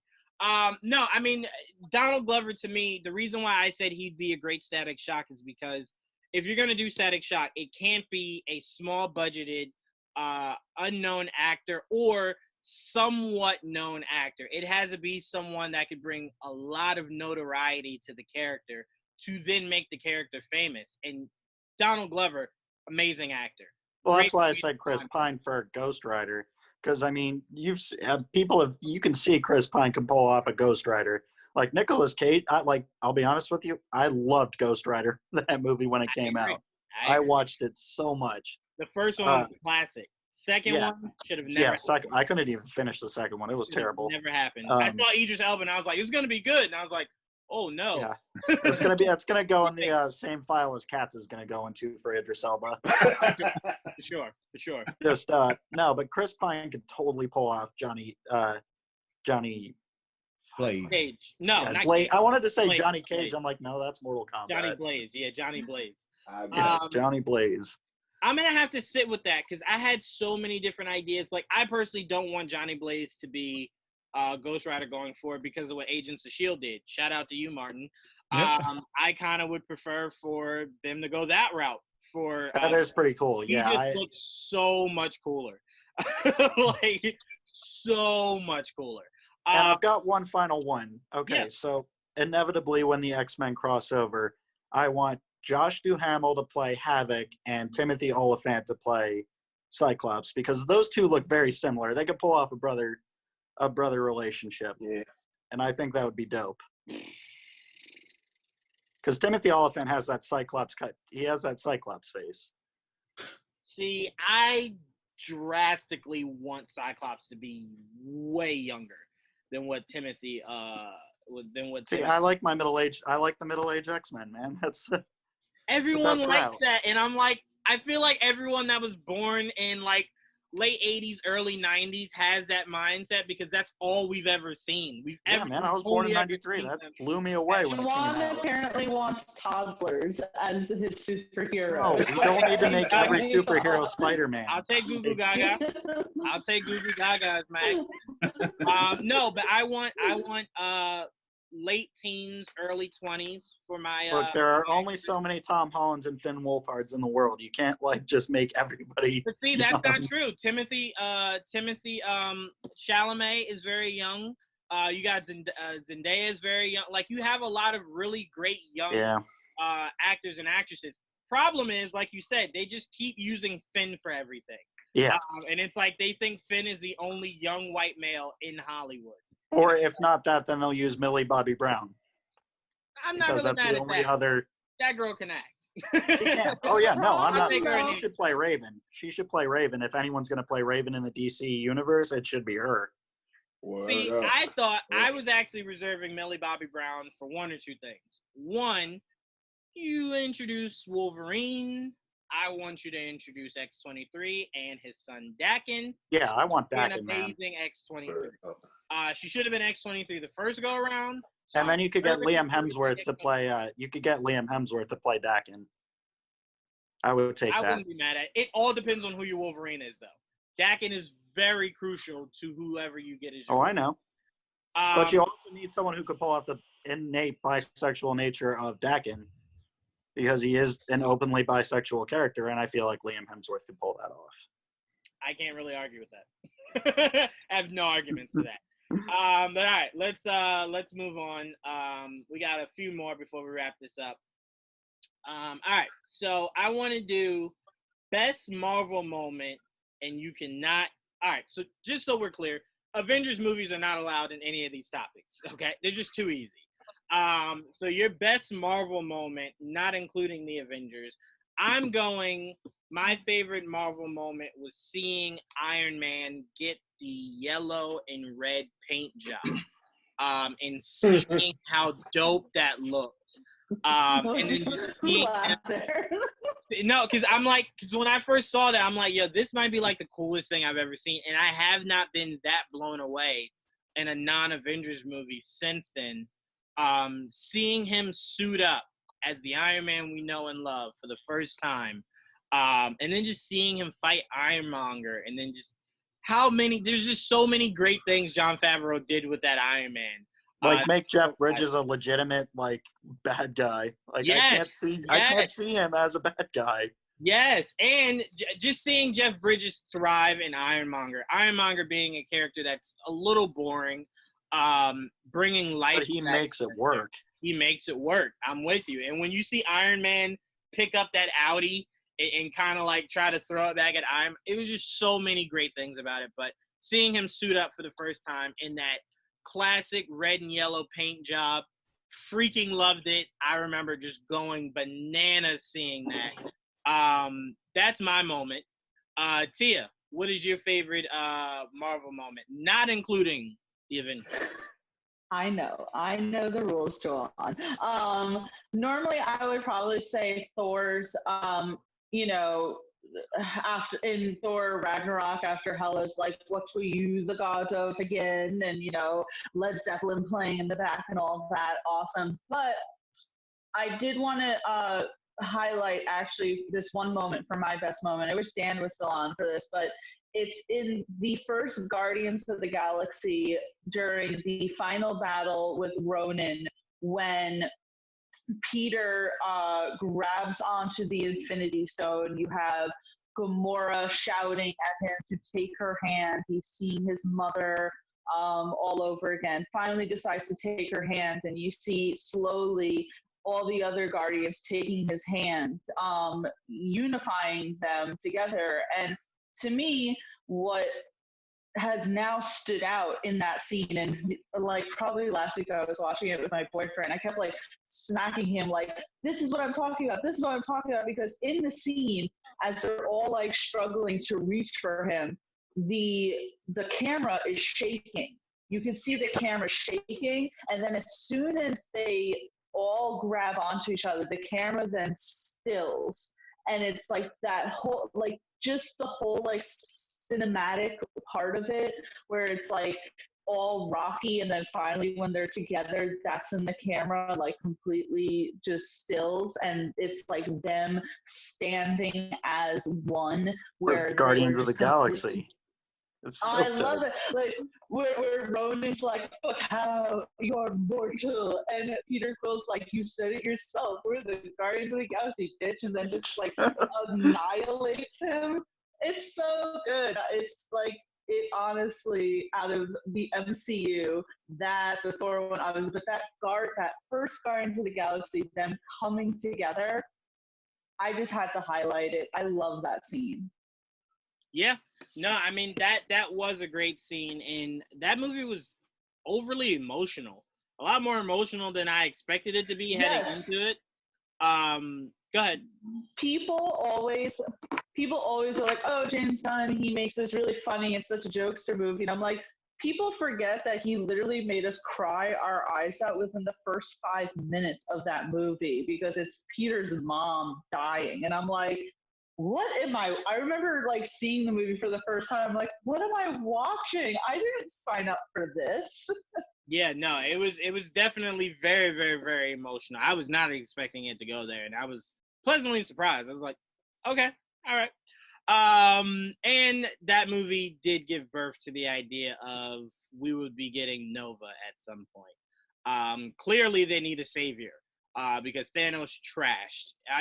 He trashed that planet so badly they didn't even show it on screen. It was just nope. He has a stone now. I mean, As long as John C. Reilly survived, I'll be okay. Oh no, you definitely have to have. He definitely has to be part of that Nova movie. I need my dude. That's right. They like glossed over that. They're like, and Xanadar, is. Don't worry about Xanadar. Xanadar. Like, It's gone. Yeah, don't worry about the fate of it. Don't worry about it. They're all dead. Don't worry about it. No They're all dead. one cares. Martin, what are you going with as your favorite MCU moment? There are so many, but I'm going to go back because I have prefaced it before when talking about the Winter Soldier. Was the scene where, again, when Captain America comes in and does his impassioned speech about that he's going to stand up to Hydra, and if he has to do it by himself, he's going to do it, but he thinks there's more people that will stand up with him. And I thought kind of the funny thing was that after he finished his speech, Sam sitting there asking him, said, "Did you write that down? Or you just do that by memory?" Saying it was kind of set the deal where Cap basically does these, inspirational things. So like, again, in Infinity War, an Endgame. Sorry, I didn't mention Avengers, where he does his little speech and Rocket goes, "He's really good at that, isn't he?" "Yeah, I know, right?" And of course, I'm kind of old fashioned anyway, so that whole kind of rah, patriotic kind of speech thing always gets to me. So my backup to that, and it was something that was mentioned previously when we talked about the films, is the fight scene between Thor and Hulk in Thor Ragnarok, which I thought was great, and it called back to Planet Hulk, which is another thing we may get back to if we get the chance. But the whole idea that he's going to take his hammer and beat Banner out of the Hulk I thought was, "I'll get you out of there." I thought it was great. Yeah, no, I completely agree with you. There's so many moments of Thor Ragnarok that you kind of look and you kind of go, this movie is one huge meme of itself, because it turned itself into a pure comedy. And it still had a lot of heart of it. I mean, seeing Thor talk to his dad at the end, and that being what kind of grants him his power. I was really proud of Taika Waititi for bringing that out, because Thor hadn't really been shown as all that strong beforehand. And it took that moment for us to kind of go, oh, he's powerful without the hammer. It was like, yes, right. Us comic book fans talking to, people that don't really read, you're like, yes, he is that strong without the hammer. He's a god. So, seeing that, you're kind of like, thank goodness we got to experience that. But as far as Cat, go ahead, T, I'm sorry. I was going to say that's something that Taika really did, because in the previous movie, Thor: The Dark World, where they're like, we're not gods, we live really long. And Taika's like, no, they're gods. They're gods, straight up and down. And I'm glad he got back to that, because even though we're not bringing in Avengers, I still think the only dope scene, well, not the only, but one of the dopest scenes in Endgame is when he's like, all right, just making sure. And then just sticks his arms out and like lightning hits him. He gets his chin hair braided. Like he's now like all fluff in the center. It was like, all right, yeah, no, that works. But yeah, as far as Cap's speech, I remember when I read comics, the most dialogue that I'd ever have to get through is when Cap was talking. It was like, God, Cap, wrap this up. Come on, man. That's what he does, man. No, it is. I wish he would do it less. But if there is something that you want to leave you out of the tunnel, would 100% be Cap. So I like that. I like that a lot. Dom, what? Did I go to you yet, Dom? No. Not yet. Okay, all right. I'm confusing myself. What's your MCU moment? And this is a moment that I think kind of set the whole kind of vibe for the movie and for the character. And it's the museum scene in Black Panther when Killmonger's looking at all the artifacts. And for some reason, the art director comes up to bother him. I don't know what she was doing. I mean, I know what she was doing, but I'm gonna pretend like I don't have to go there, but we know. We know, Dom. We know. And then, she explained it. Like, he's, oh, where is from? And then, oh, what's this from? Oh, that's from this place. He's like, nah, this was taken from by British soldiers in Benin, but it's actually from Wakanda, and I'm gonna take it off your hands. Don't worry. And she's like, oh, it's not for sale. Oh, you think your ancestors bought it or did they take it? You know, and I was like, yes. That kind of just made it made you understand quickly where Killmonger was coming from, and he was that villain that if you are from the culture, you understand his anger and that he's had built up for a long time, not just from not being accepted in Wakanda, but from society. And you're like, I'm kind of rooting for this guy. I know he's supposed to be the bad guy, but I feel him, you know what I mean? So that moment is, and I've seen so many different paintings of that moment of him standing there looking at the artifacts. And then, that scene just, that's one of my favorite scenes of that movie. It just sticks out so much. That's actually one of my favorite scenes ever of anything, like just cinema, because of the cultural significance of that scene and how he was just trying to make it known, hey, there's a lot y'all are taking credit for that didn't come from y'all.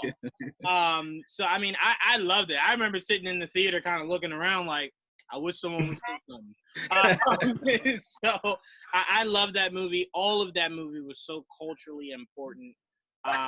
And I was really impressed with the fact that Feige and Disney had let that movie be as political as it was. It wasn't in your face, but it was very much political. It was getting a point across.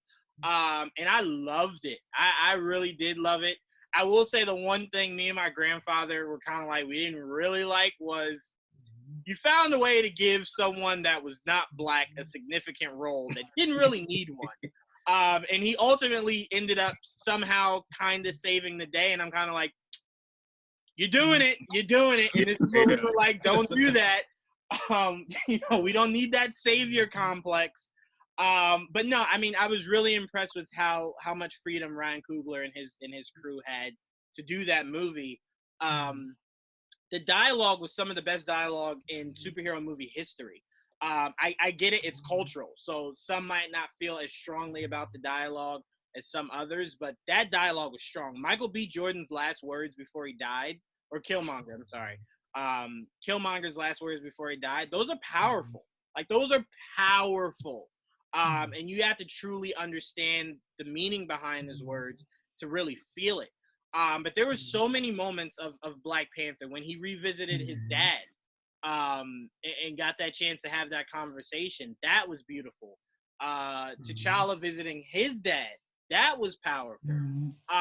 So that movie, from the first 5 minutes to the last 5 minutes, was powerful. So I'm with you, and I'm glad you picked that down. I'm a little upset I didn't pick that, but I'm glad you did, man, because there were so many great moments in that movie, man, and that's still a really good movie. Visually, no, but it's a really, really, really good movie, man, and it definitely deserves a spot somewhere on this list. Proud of you, man. Proud of you. Chris, what top MCU moment are you putting up on the board? I struggle with this one only because it's so many, and I got down to two choices, and one ultimately won out, and both of them involve the Black Panther himself. First one would be, of course, when in Civil War, when the whole fight sequence starts, when Black Panther starts chasing after Bucky, and Cap is in pursuit as well. Awesome. That whole fight chase scene to me was awesome, all the way through the tunnels and everything. And I was going to say that was probably my favorite, but then I would go to maybe not as great visually because of some of the some of the cinematography and all that, but the chase scene to me in Black Panther, I think, was pretty dope. And it won over Civil War only because I will include the whole underground casino scene. That fight inside the casino when Claude, when Claude makes them out, when Nakia and Okoye and all of them inside, and that fight breaks out. I thought that was awesome, which ultimately led to the chase. So just adding that part in with them fighting the casino, and then going out on that chase is probably way up there for me. Yeah, and I have to ask, am I the only one that wants to hear Claw's mixtape? I mean, we never got to. I want to hear that. I want to hear that mixtape. I want to hear if he has that fire. I believe he did. He had a lot of confidence. I want to hear it. I definitely want to hear it. Juwan, and not only do I want to hear the mixtape, I want to drink with the man while I'm listening to it. I got to be with the man when I'm listening to it. There you go. There you go. Fun, dog. There you go. Because there's nothing better than at a listening party where, like, the performer looks at you and goes, yo, did you feel that? And you're like, no, yeah, I did. Good job. You know, so I want to be there when he's trying to get, like, some fire off, and I'm like, nah, man. Nah, you have to lay that over again. But, yeah, no, you're absolutely right. That chase scene was amazing. And the part that just blew my mind is as he's running, you see the suit kind of form onto him. Yeah. As he's running, and I'm like, yo, Ryan Coogler, you're a genius, man. Like, you using the tech that I had always wanted Stark to have on T'Challa, mind blown. But yeah, I mean, I will say that chase in Civil War was classic. But as far as like a moment or a line, what stood out to me the most was when T'Challa was talking to Nat, and she was saying like, "Don't do anything, let us handle it." Yeah, got it. And he's like, "I'm killing myself," and it's like, you didn't hear a word I just said. Yeah. Don't do anything. We got it. So I love that, and seeing Black Panther on screen for the first time. Once you kind of see him jump off of Bucky and he kind of reveals himself, it's like, we got Black Panther in the MCU. Crazy feeling, man. Kevin Feige, always got to thank you for doing that. Dakota, to round us out, your MCU moment. All right. This one's kind of a two-parter, and it's going to be my last thing because I got to sign off. But I'm going to go a different route from you guys because technically it's still part of the MCU. But I will say the final fight between Frank Castle and Billy Russo in season 1 of Netflix's Punisher, probably my favorite moment in Marvel history, just because of how well the Punisher was done, especially to me because it shed a lot of lights on problems that veterans face. I'm a veteran myself, so I know these problems. And it made it a central part of that story. But to see the end fight where it's just these two ridiculously trained guys just going all out against each other in a friggin' carousel is amazing. And then at the end where Frank disfigures Billy is like the icing on the cake. Yeah, I will say, watching that, I remember telling my friend Joel, watching that, I'm looking at this battle, and I'm like, all right, the episode's about to end. Jigsaw's face is completely fine. When is he gonna become Jigsaw? And then you just kind of see Frank just kind of go, ah, and I'm like, yeah, yes, there we go. And then the second one to that, the other part to that would be Daredevil versus Kingpin in season 1 of Daredevil. Just because you had to wait that entire season for that iconic red suit, and you got to see it, and it was so beautiful. And it's just Vincent D'Onofrio was hands down the best Kingpin I've ever seen. Like Michael Clark Duncan is up there for me, but Vincent D'Onofrio just a whole different aspect to it. Only advantage I give Duncan, rest in peace, is historically, comically accurate wise, he is the exact size of Kingpin. Yeah. So he's even more of a threat, and even more fear. Like you fear looking, you're fearful looking at him because you're like, God damn, he's so big. Like if he gets you, you're dead. Vincent D'Onofrio's was more suave. I found him to be more suave. But there was just like something so unnerving about his performance. Like, there was always background unnerving feeling. I'm with you. He did an amazing job. I'm saying he attacked it from a different angle. Yeah. It was more suave. It felt more like a Godfather feel than it did like, I don't really have to flaunt that I'll kill you, but I'll kill you. Yeah.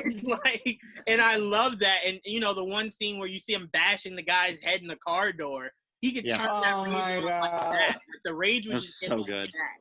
So I'm glad you brought in Daredevil. I know Tia's really happy you brought in Punisher. I didn't know that was an option. But that's part of the Marvel Cinematic Universe. Option. That whole Yeah, but I thought Defenders we were just universe doing takes place inside movies, that. you know? I'm out. And I thought they had like decanonized it and everything. But no, I'm sorry. Like that carousel scene is amazing. Like that I whole still first look season. back at it, like, oh my god! And then I still can't watch the Frank like using pretty much that glass as like a cheese grater for Billy because it's like, oh god, I can like hear it in every. Yeah, the close second to that where he Well, literally beats the living hell out of Agent Orange with his bare fists and just Well, goes I mean, primal on him. yeah. Also satisfying to me. Well, I mean, if you So hadn't seen great. Punisher Warzone, that's the worst way for him to become Jigsaw. You put him in this bottle machine, and it was just cutting him up inside that machine. That was horrible, Tia. Just grating his face, that was nothing compared to how crazy Warzone went. Don't get me wrong. I love both the Punisher movies. I mean, Punisher next to Captain America because Captain America is my number one favorite, obviously. My side tattoo is Captain America's original shield. Punisher's number 2 for me, man. So, I mean, the 2004 one I loved. I loved the video game. I didn't love Warzone as much, but I still respected it. And then when I heard John Bernthal was going to be cast as Punisher, like, you couldn't have a more perfect person to play him. I will say this. Music to my ears. I will say this before you go, Dakota. One thing I had always wished for is that if John Bernthal comes back, I wouldn't want it to be a show. I would actually want it to be a Sin City style Punisher movie. Where it goes black it doesn't need to be like narrated. too over the top Sin City style. No. I just mean cinematically, not the style of like how physical and stuff. Just the style of how it would randomly go in and out of black and white. I was gonna say, fuck it, let Rob Zombie direct it. Oh God, if Rob Zombie directed that, it would be the thick and twisted Punisher we've ever seen. Yeah, it'd be just a redneck with a wife beater that has a skull on it. That's all it would be. Rob Zombie would be crazy enough to get Marshall Mathers to be Punisher. He would team up with it. That reminds me of that comic series where Eminem and Punisher teamed up for some reason. Eminem was really pissed when the Punisher was canceled. He like tweeted about it and everything. I thought he was gonna save it. Yeah, I thought Eminem had the power to save it. I was like, we're getting it back. Shady. But no, I will say a Punisher movie where John Bernthal is narrating it would just be so cinematic. Like a Diaries, like the Ward Diaries. Right. Yep. I'm completely. And the thing is, like, I would take next to getting the Wu-Tang Clan to direct a kung fu movie, I would for sure take Eminem to direct the Punisher movie. I would be curious. On how that would look. I would be a little curious.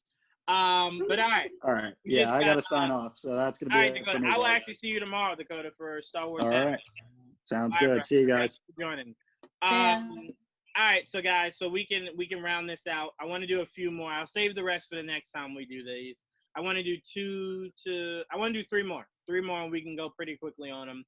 I want to do best recasting you can make for the DCEU. I'll go first. John Hamm is Bruce Wayne. Simple. You wouldn't need a whole course correction. You wouldn't need to explain anything. Ben's out. We're bringing in another 40-year-old. That's as simple as you needed to make it. And John Hamm would crush it as Bruce Wayne / Batman. I'd be curious to see what he does as Batman because that was my big thing about Ben. He could pull off Bruce Wayne. What's his Batman like? And his Batman was the exact thing I needed at the time. So I'd be curious on how brutal John Hamm's Batman would be, but that's my fan casting for the DCEU. Tia, what would be yours? I can't believe we would finally agree on something. John Hamm would be an awesome Batman, but I liked your recasting. You had said at one point that you would like to see Jack Quaid as Barry Allen, and I really like that. Ever since you said it to me, I thought about visually, acting-wise, and Jack Quaid is so great on The Boys, and I think that if he has the opportunity to go into a bigger universe, that would be really cool to see. So I'm going to say Jack Quaid as Barry Allen. And the main reason why I went with him, besides the fact that I think he would kill it as Barry Allen, is because I do want to see a younger Justice League. Robert Pattinson, Gal Gadot, I think she's only in her early, maybe mid-30s. She's still very young. Jason Momoa is still relatively young. If we keep Henry Cavill is still relatively young. I want a younger core, so I don't have to revisit them not wanting to do it in 10 years from now. And we got to start this all over again. I want people that could be here for it. And I think Quaid would not only thrive playing Barry, but he would bring us a level kind of a bit different than, because what Grant is doing with Barry is like, that to me is setting the tone.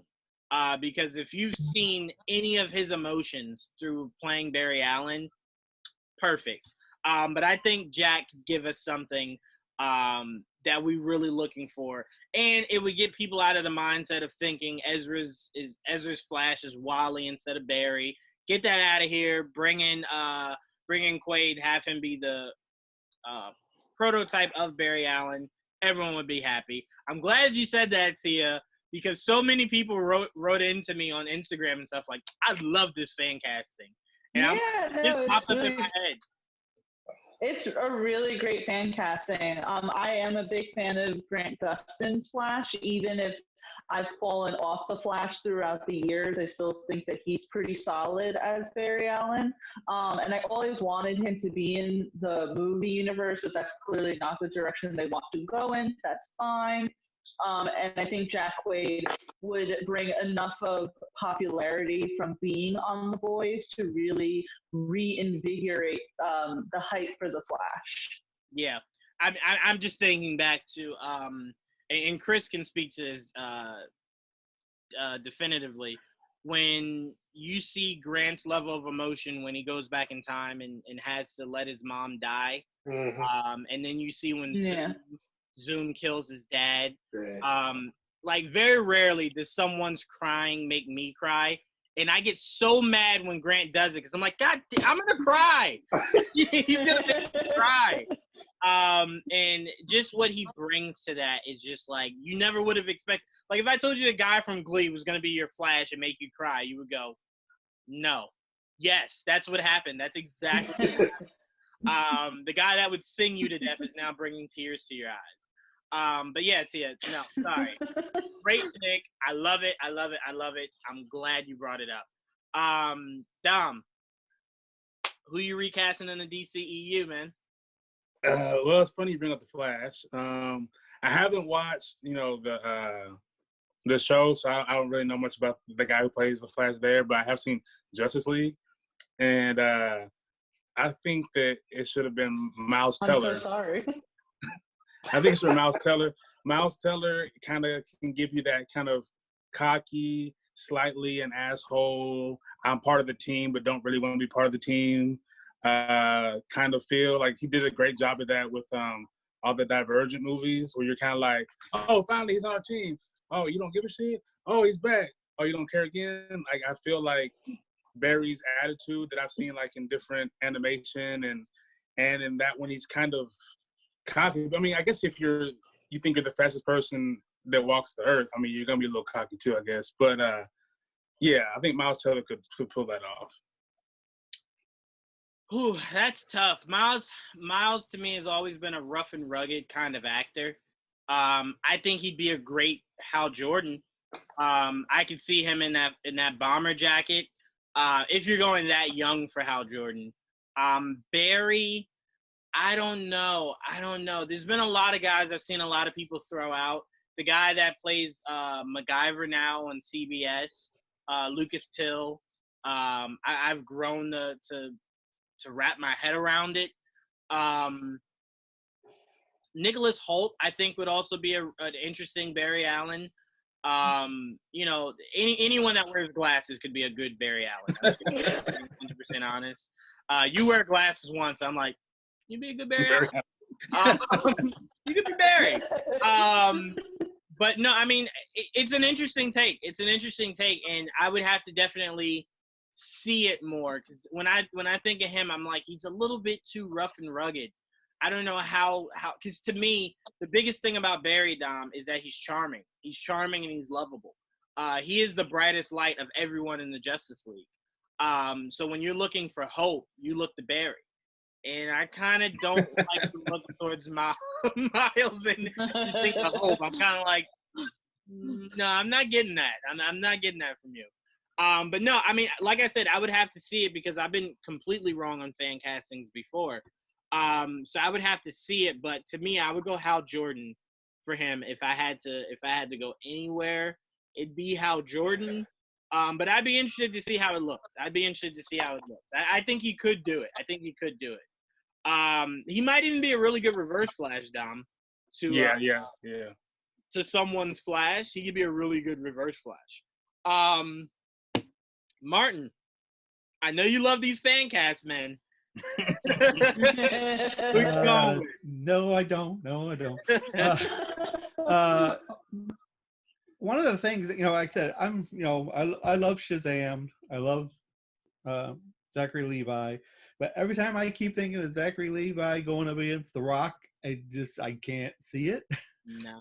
It would look like him going up against Billy Batson. It's just my problem is I don't know who you could get that would be big enough who could act.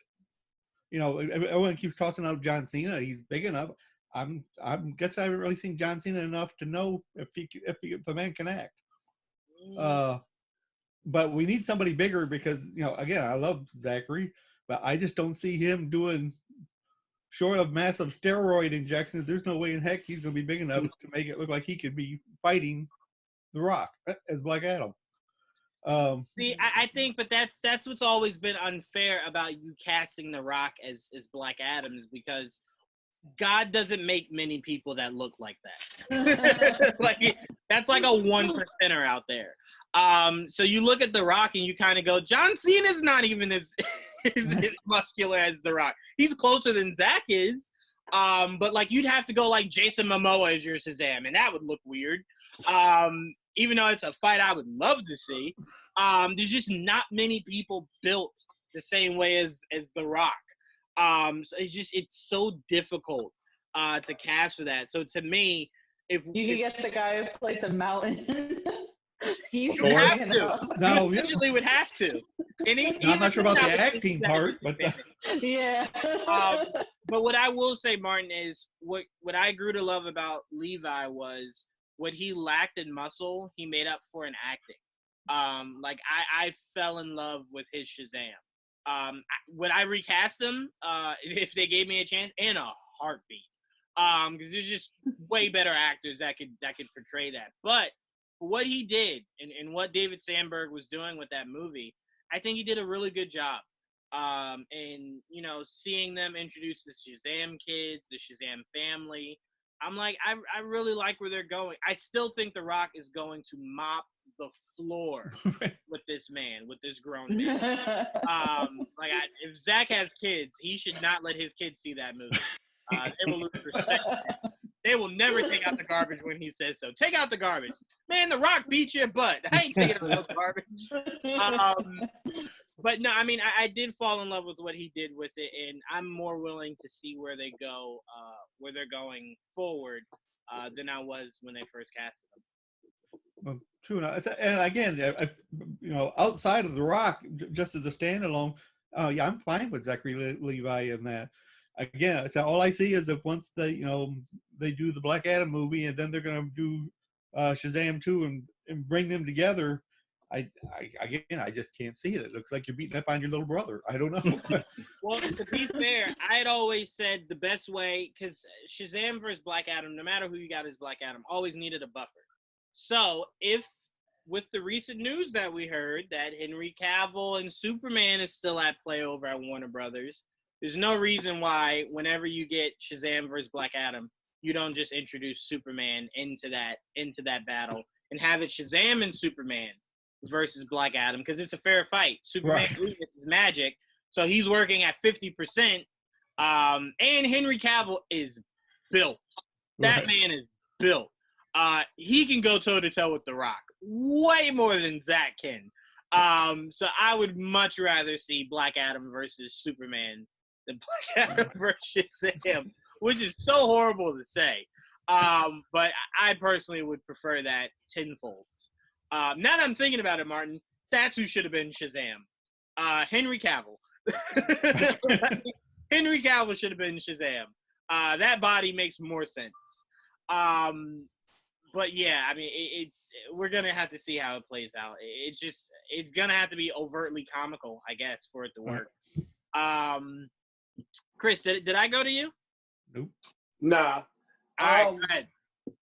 Yeah, like I said, I don't do a whole lot of fan casting. The only person I can really think of, and I may be in the minority, but I was not a fan of Jason Momoa's Aquaman. I didn't. Nah.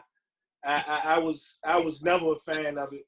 I thought the movie was okay.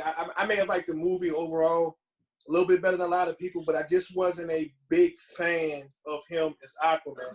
So I always thought about it, and the one person that always came to my mind, and I can never pronounce his name, but what's the guy, Charlie, the guy on Sons of Anarchy?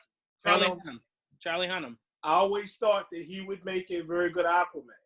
But I also thought that he's also a guy that could have played, Oliver Queen. I think he'd been a really good Oliver Queen in Green Arrow. So, but that's the first thing that comes to my mind is maybe him. I could actually see him playing Aquaman. I wasn't a fan of him more. Wow, that is That's a bold statement. That is breathtaking. Chris. Well, I don't know if the ladies are going to agree with me anyway. Well, listen. When they first casted him, I was confused as to why. But when I got that first shot of him coming out of the water in that classic Aquaman look, yeah, had me. Well, to be fair, I didn't totally hate him. I just wasn't a big fan. But I will admit, I did like him a little bit better in Justice League than I did in the Aquaman movie. Wow, I hated him in Justice League. Okay. I was like, this is horrible. Do not let Zach keep touching these characters that aren't Batman. Zach is better with Batman. But no, I mean, Aquaman is maybe my favorite DCEU movie to date. When the Batman comes out, it will clearly take over that. That's not even a question. But Charlie Hunnam as Green Arrow could still happen. It could 100% still happen. And I love the evolution of his answer about playing Green Arrow. When he was first asked, he was like, I don't read comics. I've never read comics. I don't know who that is. And then like months later, they asked him again, and he was like, yeah, someone at Warner Brothers called me. Apparently I look like the guy. It was like, yes, we think they made him based off of how you look, Charlie. Like, you look just like Oliver Queen. So his tune completely changed.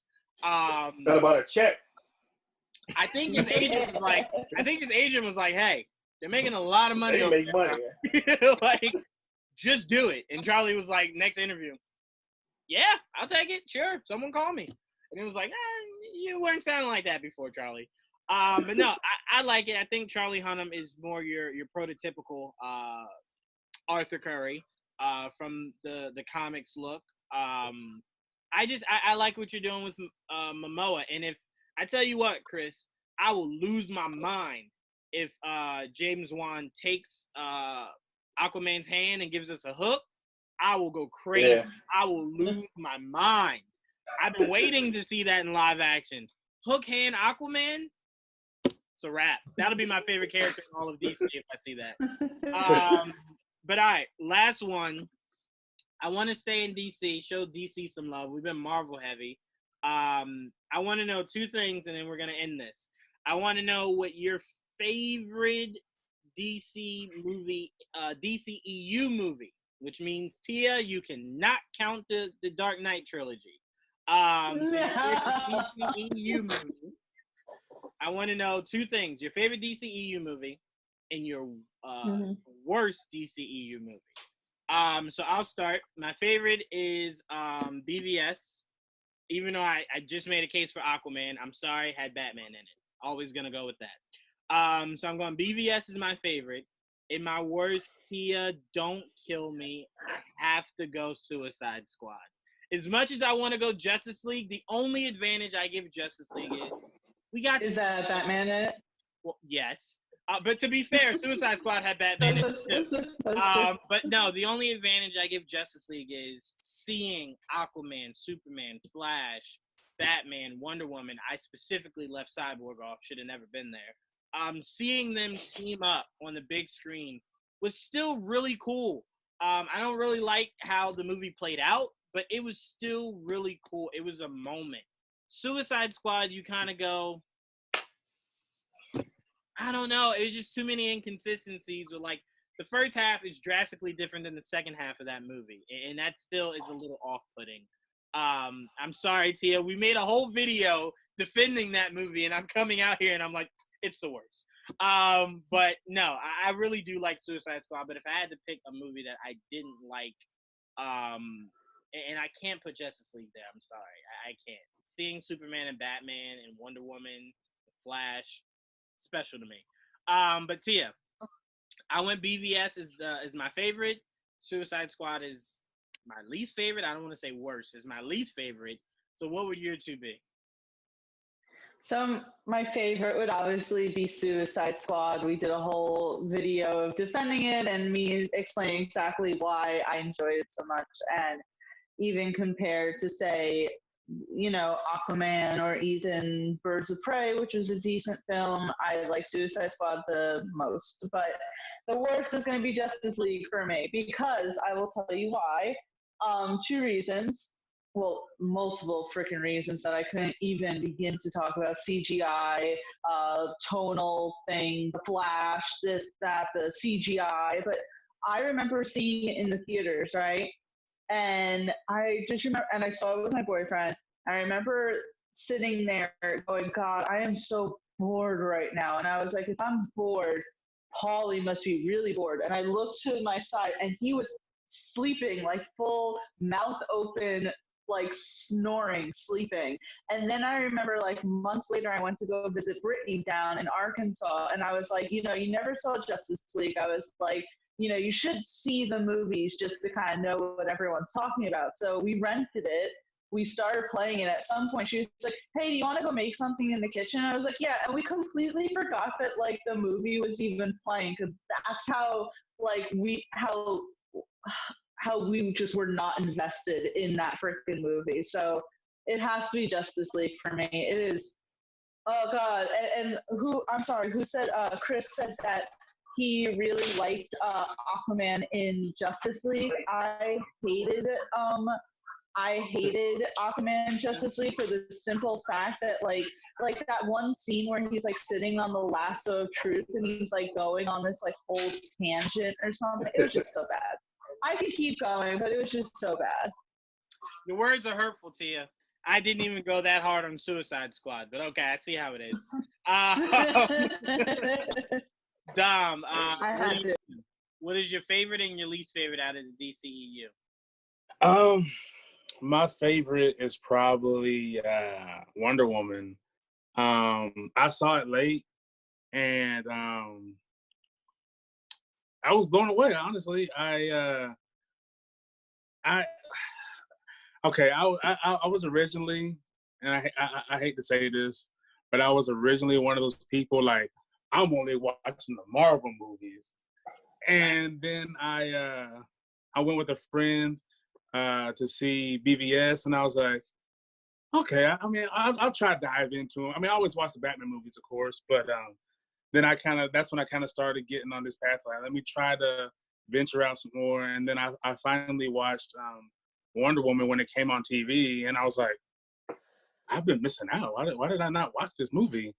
It had a lot of great scenes. I mean, the scene where she's walking through the no man's land, I was like, that perfectly encapsulates who she is as a hero. That she's like, I don't care what you say, what we gotta do.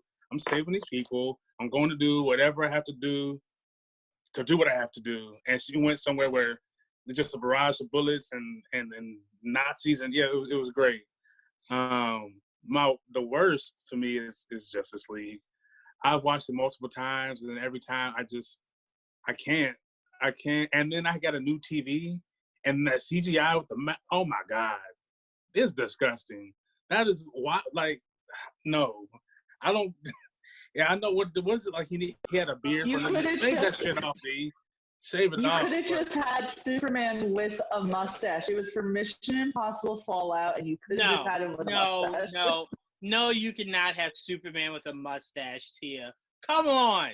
He's supposed to be portraying the ultimate American, and the ultimate American. If it's between that and terrible CGI, I would have rathered the facial hair and movie All American with facial hair. No, I will take the horrible CGI over seeing Superman with a full-on beard and mustache. That would look disgusting. Look, it was so bad that like me and my girl's son were watching it. He was like, "What's wrong with his mouth?" I said, "I know, right?" And he's 7. Like, and I didn't really care for the whole, like, DC has a habit of like making the villains kind of like terrible. Like I wasn't sold. Like you have like Brainiac and Lobo and Darkseid, and we get like Steppenwolf. Like what? Like I don't. It seemed like the movie was more about a race of time than it was like stopping the villain. It was like, let's see who can get the finish line first. It was like, no, like you got this dude who's trying to destroy your world, and it didn't seem like it was that pressing to them. It was just like, we got to get to the finish line at some point, but like, I don't know, you know. So they just, that movie just. I tried. I watched it probably 4 or 5 times in the past couple months just to see if it gets better, and it doesn't. Y'all are really rude. Y'all are really rude. I just want that to be clear. Y'all are really I do. The one line that's kind of cheesy that I do like, and it's probably because it's cheesy, when he's like, "What's your superpower?" "I'm rich." And I was like, okay, I like that line. I like it. Yeah, it's a little cheesy, but I like it. Of course you did. It's Batman saying it. Of course. Cheesy even works on that man. Martin, please don't break my heart like Dom and Tia. What is your favorite and your worst? I'm so sorry. Marty's coming in to destroy your whole life. Well, my favorite, I'm going to have to go with Dom here, was Wonder Woman. Shazam was a close second because, again, I'm a big Zachary Levi fan. But, and you mentioned the No Man's Land scene. Actually, I just watched that again before we started this thing because I'm looking at my favorite scenes in the DCU. Of course, I was raised in the Linda Carter Wonder Woman age, so and to this day, Kathy still thinks she's Wonder Woman. She still thinks she can spin around, and but like I said, just the whole thing. Like I said, Gal Gadot did a great job as Wonder Woman. Big Chris Pine fan, anyway. As far as my worst film, I'm so sorry. It was Justice League. I'm sorry. Like I said, I like the idea of them all coming together, but I mean, there was so many, and again, toward the end, I just never felt like they were any kind of danger at the end of the movie from Steppenwolf, and it was. I'm sorry. Like I said, I watched, and I have to be honest, I've only watched it maybe twice. Yeah, I've got the Blu-ray. Of course, I have the Blu-rays of all the stuff. I've only watched it twice, and it's not one of those movies that if I see it on TV, I got to stop and watch it. No, I don't. But it doesn't mean I don't love you, though, Juwan. It's okay. No, that's what your word said. Your word said you don't love me, so that's cool. Oh, man. Chris, round this out, man, before we end this. What's your favorite and your least favorite? All right, short and sweet. Favorite is Wonder Woman. I just think it was a good movie. It was well-paced. Once again, I'm an action guy like most people. I thought all the action scenes were awesome. From the time, Not that ending. Well, almost all the action scenes. Okay, I was about to say the visuals of that ending was horrible. Yeah, everything was great. I mean, when she finds out just how powerful she is, throughout the movie, what her armbands could do.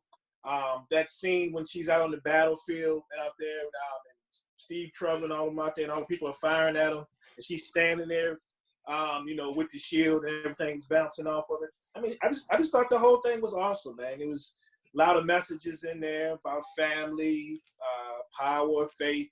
I just thought overall it was really well done.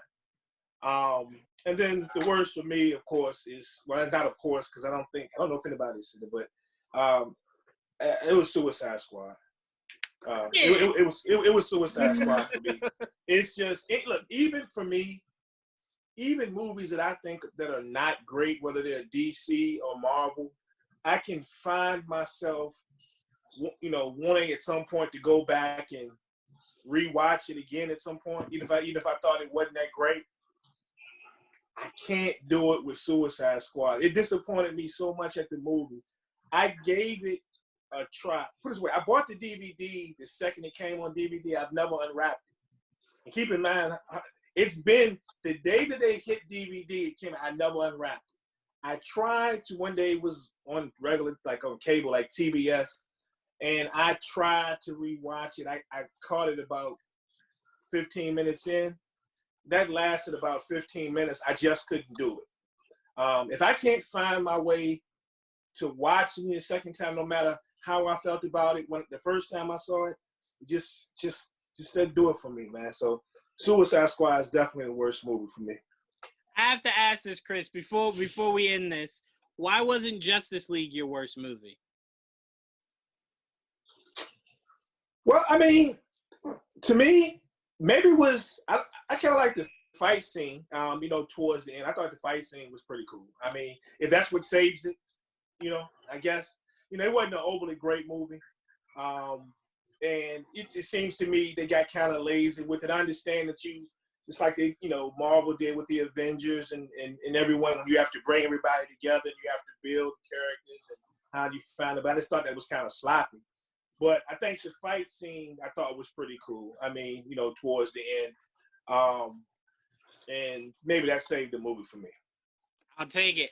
I only asked that, Chris, because my worst movie was Suicide Squad. And I was saying how I couldn't put Justice League in there because just seeing them all, like, together on one screen, to me, it's still epic. Regardless of how bad the rest of it might have felt, it's still seeing them together. And my favorite was BVS. I'm sorry, man. It gave birth to the best Batman. B, I really did like some of the underlining cutthroat ways Lex was trying to take out both Batman and Superman all at the same time. So, I mean, there was a lot of that movie that I kind of go, I didn't hate it. I wanted to say Aquaman so bad, but the more and more I watch it, the more and more I don't like what they were doing with There's a lot of holes in it in Aquaman. Like, not necessarily that say Jason Momoa was bad, but I just feel like there was a lot, like Black Mamba? The Black Manta. Manta. Yeah. Manta. Yeah, I felt like his story was really rushed in it, Like his rise to villainry was really rushed, and that he's awesome to be fleshed. Honestly. Yeah, no, like it would have been nice to just see it spread out, but I think because you had that and you had another villain, they just like quickly like threw in an explanation. Well, I tell you this. Oh, go ahead. I think I will say I agree with her on that about them kind of rushing his character a little bit. They could fix that for me though if he is either going to be they've got to fix it. He's got to be the main character, the main villain, or at least one of the. He's got to get more screen time for me. I think they can fix it in the next movie because I think for me personally, I think he was perfectly cast, and he's an awesome character. But they can fix it for me by giving us more of him down the road. Yeah, no, I'm with you. Look, I loved Aquaman so much. I took Ocean Master over Killmonger. I thought Ocean Master was a better villain than Killmonger. And the main reason why is because I don't think Killmonger was a villain. I understood every ounce of what he was trying to do, except for killing people. But I understood everything else of what he was trying to do. Ocean Master was just a legit spoiled brat that wanted the throne and wasn't looking to let anyone else have it. That, to me, is your quintessential villain. Killmonger could have gone in the route that Loki did, where eventually T'Challa and him worked together to defeat a common enemy. 100. There was moments of redemption that could have been had for Killmonger, as to Ocean Master was just, nope, I want power. That's it, Yeah. power. He's like, would you kill your mom? Yeah, for power. Yeah, no, I would. I want it. And I'm sorry, Aquaman had better visuals than any DCEU movie to date. Sorry. Ocean Master and Aquaman's costumes, visually Costumes are good. beautiful. But all right, I'm going to wrap this up, guys. This has been another episode of GVN Versus. I want to give a huge shout out to Dan for They Called This a Movie. Make sure you guys check out the main Damie on Twitter. Will also with Scene and Nerd. Make sure you check them out. They're doing a lot of great things over there. Also, Skate the Throats. Make sure you guys check out Dakota, Lolo, and Chris's show. Not this Chris. There's another Chris. We have a lot of guys with the same names over here. The Star Wars show gets confusing because we have 2 Dakotas on there. But make sure you guys check out the main Daming. Make sure you check out Scene in There. Make sure you check out Skate the Throats. The Sports Bar Podcast. Make sure you check that out. With Chris and Mike over there. See what those guys are doing. They're doing a lot of great things, man. Really proud of you guys. Tia is doing work on that top 10. Make sure you guys check out an all-new episode this weekend. Martin and Kathy just dropped an all-new episode of their show on YouTube. Make sure you guys check that out. That was really good. And Dom is always with me for everything. So me and Dom are working together on a music show, on the sports show that we do. So me and Dom are literally connected with these. Like, everywhere you see me, Dom's there. We need to do a quick shout out. They're showing the season final for Outlander Sunday, and Kathy and I are going to do a show basically recapping that show, and also the season, the 5th season they're just finishing up. More than likely, we're going to be recording that on Sunday because that's when they're releasing it.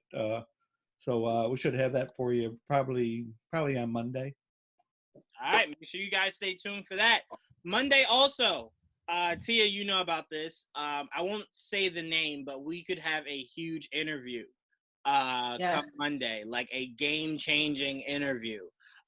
So that's all I want to say about it. I don't want to ruin it or jinx it. So stay tuned for that, guys.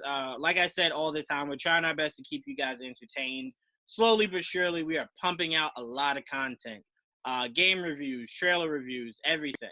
So you guys are covered. So thank you guys for tuning into an all-new episode. Until next time.